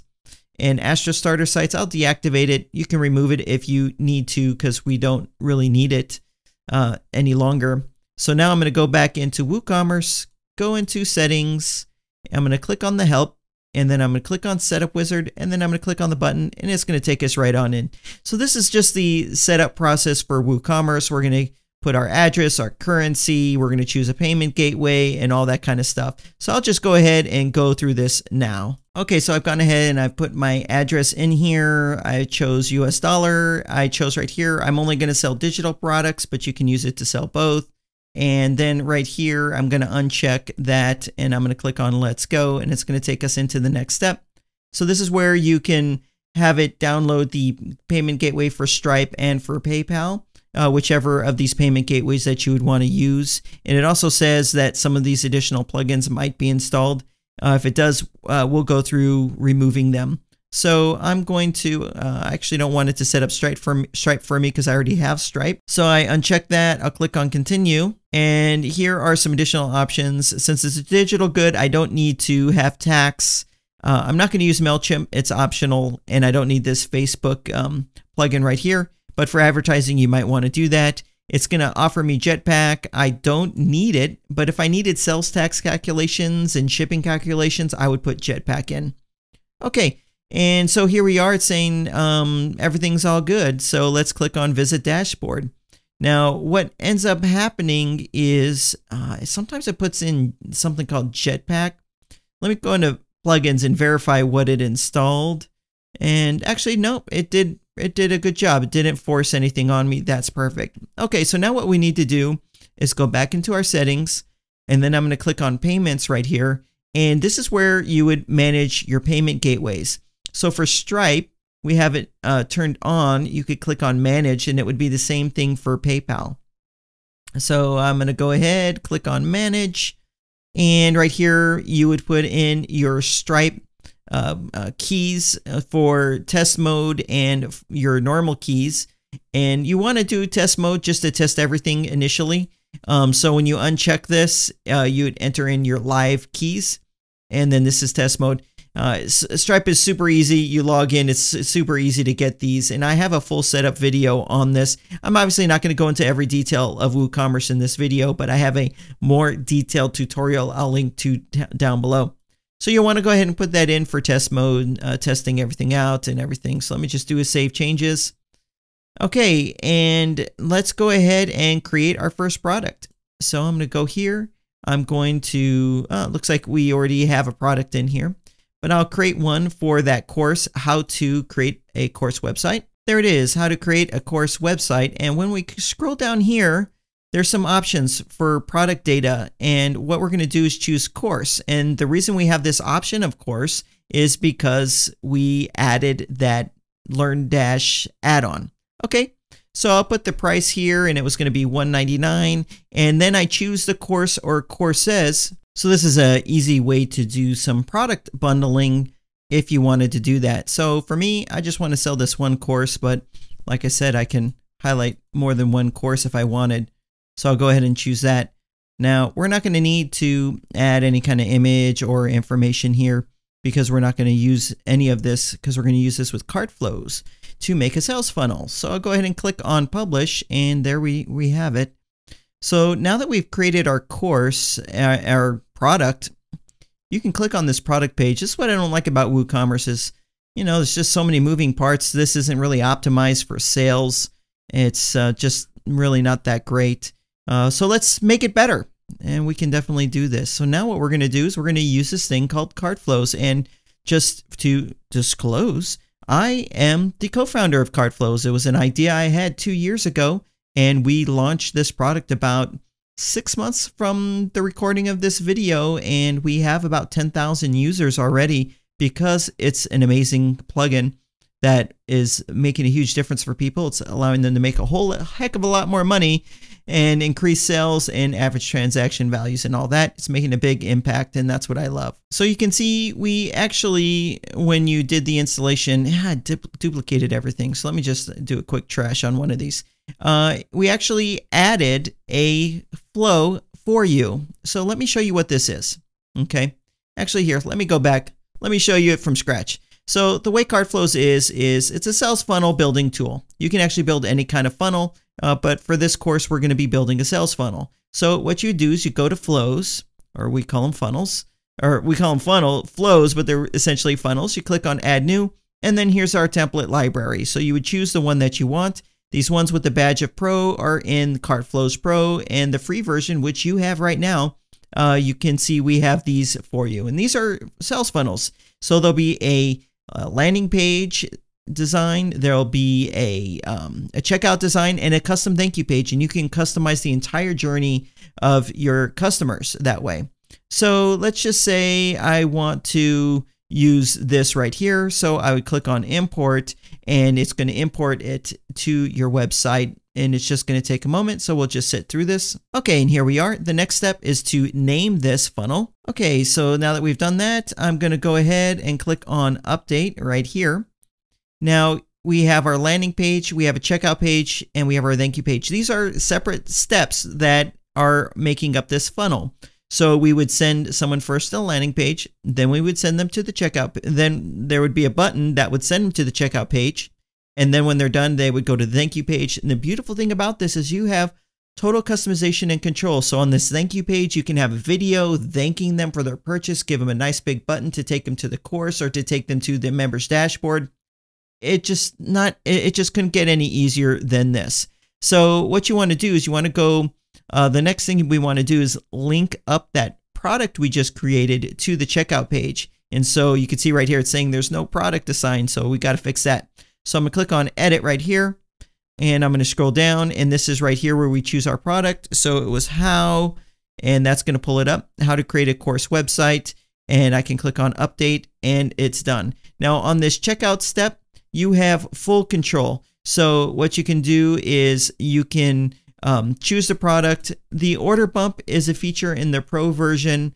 There's checkout design controls, so there's colors, fonts, and there's layout options. Then the custom field control, this is going to be in the Pro version as well, where you can add custom fields. You can change the order of fields. So if you want the first thing you ask for to be an email, you can rearrange all that. And then you can add custom tracking scripts and analytics scripts that would just appear right here. Okay, so now that we've done that, let me click right here to go back to edit flow. And let me just show you what this would be like. So I'm going to go ahead and open this up in a new tab right here. So here would be our sales page, and you can modify this if you want. And check this out. This is all done in Elementor. I just showed you earlier in this video how easy it is to use Elementor. Well, here it is. You can do everything in Elementor. Literally, all of this is controllable inside of Elementor. And so you can totally put your brand on it and make it look fantastic. Okay, so let's get back in here. So here's our sales page, and someone says, I like this, I want to buy. They can click on the button, and guess what? It takes them to the next step. And here is the checkout form, and then here's our course. You can see it's $199. We've fully optimized the checkout form to add field validation. So if someone say clicks on the phone right here and then clicks to the next field, you saw how now it's red? That's called field validation. It helps reduce the friction and confusion so someone knows, oh, I've got to go ahead and fix that information right there. Okay, and we moved the location of the coupon code, and all of these options you were able to change. And then we have some guarantee badges, but guess what? You have full control over this. So you can make this match your brand and style. Watch, I'm going to click on Edit with Elementor, and this is all done in Elementor. So all of this is Elementor, and all of this right down here is done in Elementor as well. But check it out. When I click right here, this is where our checkout form is. So I'm going to click on it and then click Apply, and then we're going to see the checkout form and how it looks in here. Although it doesn't render it out perfectly when you're in the Elementor editor, it would still be side to side. But you can see I can put my product image right here. I could put testimonials here if I wanted. I can do all this stuff to reinforce the buying decision. I can easily do all of that and make any change that I want. Guarantees, testimonials, what you get, why you should do this, why you should do it now. These people did it and they had a great experience. Let me click on Exit to Dashboard. Okay, and so that's our checkout page. And then we would have our thank you page after someone purchased. And right here it would show them their order details. It says order not found because I didn't, this is not a real order. I didn't go through the whole process, but you can change this as well. You can tell them what the next steps are, and you have full control over this journey step by step using this. Now, you got to admit, this is a lot better than the normal WooCommerce purchase flow, right? Sending them to a product page, then a cart page, then a checkout page, and then some just receipt page, and they don't know what to do next all throughout the process. You don't have that problem when you use cart flows, and all this is in the free version of cart flows. Now, what's nice is we've already added a checkout for you and a thank you page for you. Now, this doesn't actually have a landing page step, but if you wanted to add one, you click on Add New Step. I would choose Landing Page right here, and then I would choose the landing page that I wanted to add. So say I did want to add this other landing page right here. I could click on Import, and it's going to go ahead and import that for me, and it's going to place it at the end, but I could rearrange it and drag it up to the top like that. And all the links, the interlinking, it's all taken care of for you. It's just all automatic. So now there's this, and then we have everything. So let me go ahead and update this, and we're going to use this checkout because we made it specially for you. So I'm going to click on Edit, and this is the course. I want to have it be that other one that other product course right here, the How to Create a Course website. And that's good. And you can actually add more than one course. You can do that right here. And it would show them that because it's a custom dedicated checkout page. Okay, so I'm going to just do that. And I'm going to click on Update. Let me show you what this course checkout looks like. It's very simple, but it matches the branding of the rest of the website. So it says secure checkout, and then we have some info here. But you can, like I said, make this look however you want it to look like. Let me go back and let's take a look at that thank you page. I'm going to click on Edit and then View on the thank you page, and then here's our thank you page. So it's real simple, and it just matches the branding of it. So now if you noticed, there is this funky looking link. So if I go here and it says cart flows step and then landing page, you can have full control over this. But we need to change our permalink settings real quick. So let's go first to settings and then permalinks. And it's set to this. We should always have it on post name. And then scroll all the way down and click on Save Changes. So now let's go back into cart flows. Let's go into this one right here. Let's click on Edit.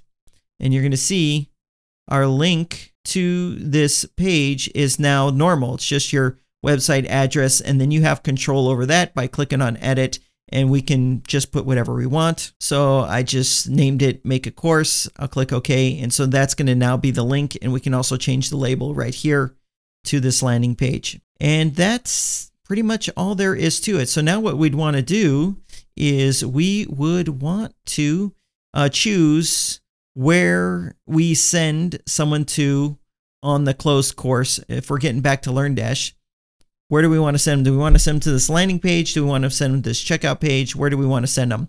So I will keep it simple. I'll just send them to this checkout page for that course. So I'm going to copy this link into my clipboard. And I'm going to go back into LearnDash. I'm going to click on courses. I'm going to go back to my how to make an online course website. I'm going to go right here to settings. I'm going to scroll down. It's closed. And for the button URL, I'm going to put a button, or I'm going to put the link to that checkout form. Okay. And I'm going to click on update. So now let's go through the process, but we should probably do it in this incognito window. I still have it open. Fantastic. So let's do a refresh. Someone comes to your course page.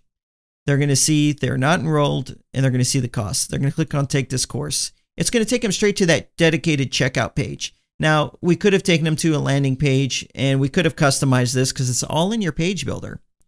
But here it is. And then they come to this branded checkout page that has guarantees, testimonials, all that kind of stuff, whatever it is that you want. And when they complete this purchase, it will take them to that thank you page where you can have a video saying, thank you for purchasing this course. So excited. There's a button down below to the members dashboard, and then they can click on that and get into their course. Okay. So just talked about the members dashboard. I should actually show it to you. Here's a page and it says my account. And when I click on it, it's going to show you the my account members dashboard.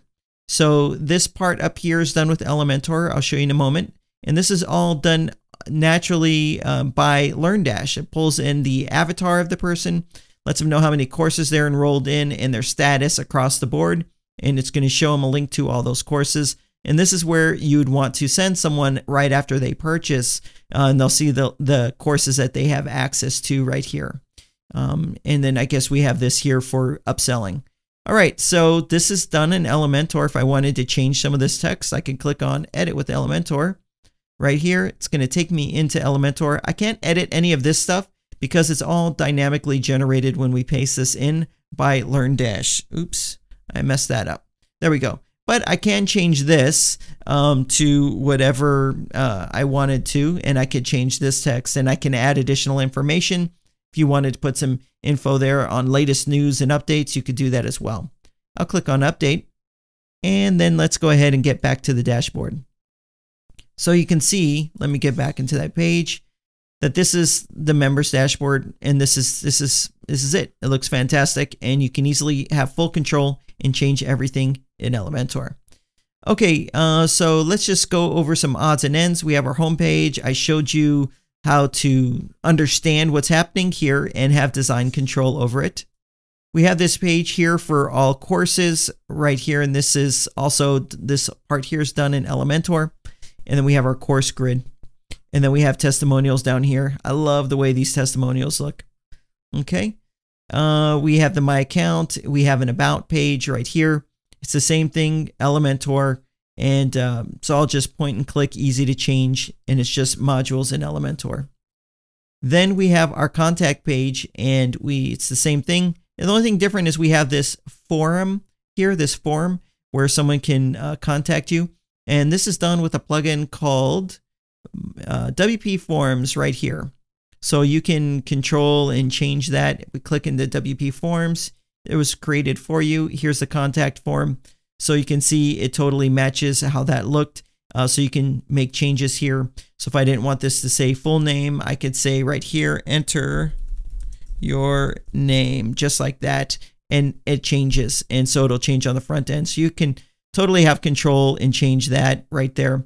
I have a detailed tutorial on using this free version of WP Forms. I'll make sure to link to that down below because you might want to create additional forms and control various options. What you do want to do though is click on settings here, and you can see right here it says notifications. So you can click on that and you can tell it where to send these notification emails and you can have the control over that right here. But like I said, I have a video on that you'll want to watch when you're ready to start customizing that contact form, or you can use whatever contact form that you prefer. And I do want to wrap it up by showing you cart flows. You can go to cartflows.com. I have a link down below. Like I said, I'm the co-founder of this product, and it's really designed to get you more leads, increase your conversions, and maximize your profits. And you can see some of the most recognizable names in WordPress space love cart flows, use cart flows. So it talks about what a sales funnel is, and some of our key features are our pro templates. And it works with any page builder. It's pretty awesome. But we enable you to have full control over the checkout page. We also have one-click order bumps right here, where you would just have it be there, say a course bundle, and you discount it. And so it's almost like a no-brainer. Someone will just add that to the cart. And then afterwards, you can upsell to memberships or additional courses or whatever you want. You can upsell after the purchase. So it'll charge them, and then it will go ahead and you can make these additional offers, and one click and it will automatically charge them. That's a feature that a lot of our customers are using and having amazing success with. But you can check out the pricing, the features, the templates. You can just come out to the site here and check it out. So I hope you've enjoyed this tutorial video. I want you to know you are not alone. If there's some question that you have, there is a huge community behind this YouTube channel. We have the YouTube channel here. Obviously, there's over 115,000 subscribers, and that's growing by 5,000 per month. We have a Facebook group that has about 18,000 people in. I have an area on my website where you can ask questions. I have live streams here on the channel, so you'll want to make sure you hit the thumbs up, subscribe, and turn on those notifications. Basically, I'm here to help and support you with your online course journey, and I want to make sure that I help you in any way that I can so that you can do this successfully and have a course website where people are just chomping at the bit to buy your courses from you. And I want to be able to enable you to have an impact on the people, on your customers and your students' lives. Thank you for spending time with me in this video. Please thumbs up, ask a question down below, and share this video out. Thanks for watching, and I'll see you in future LearnDash tutorial videos.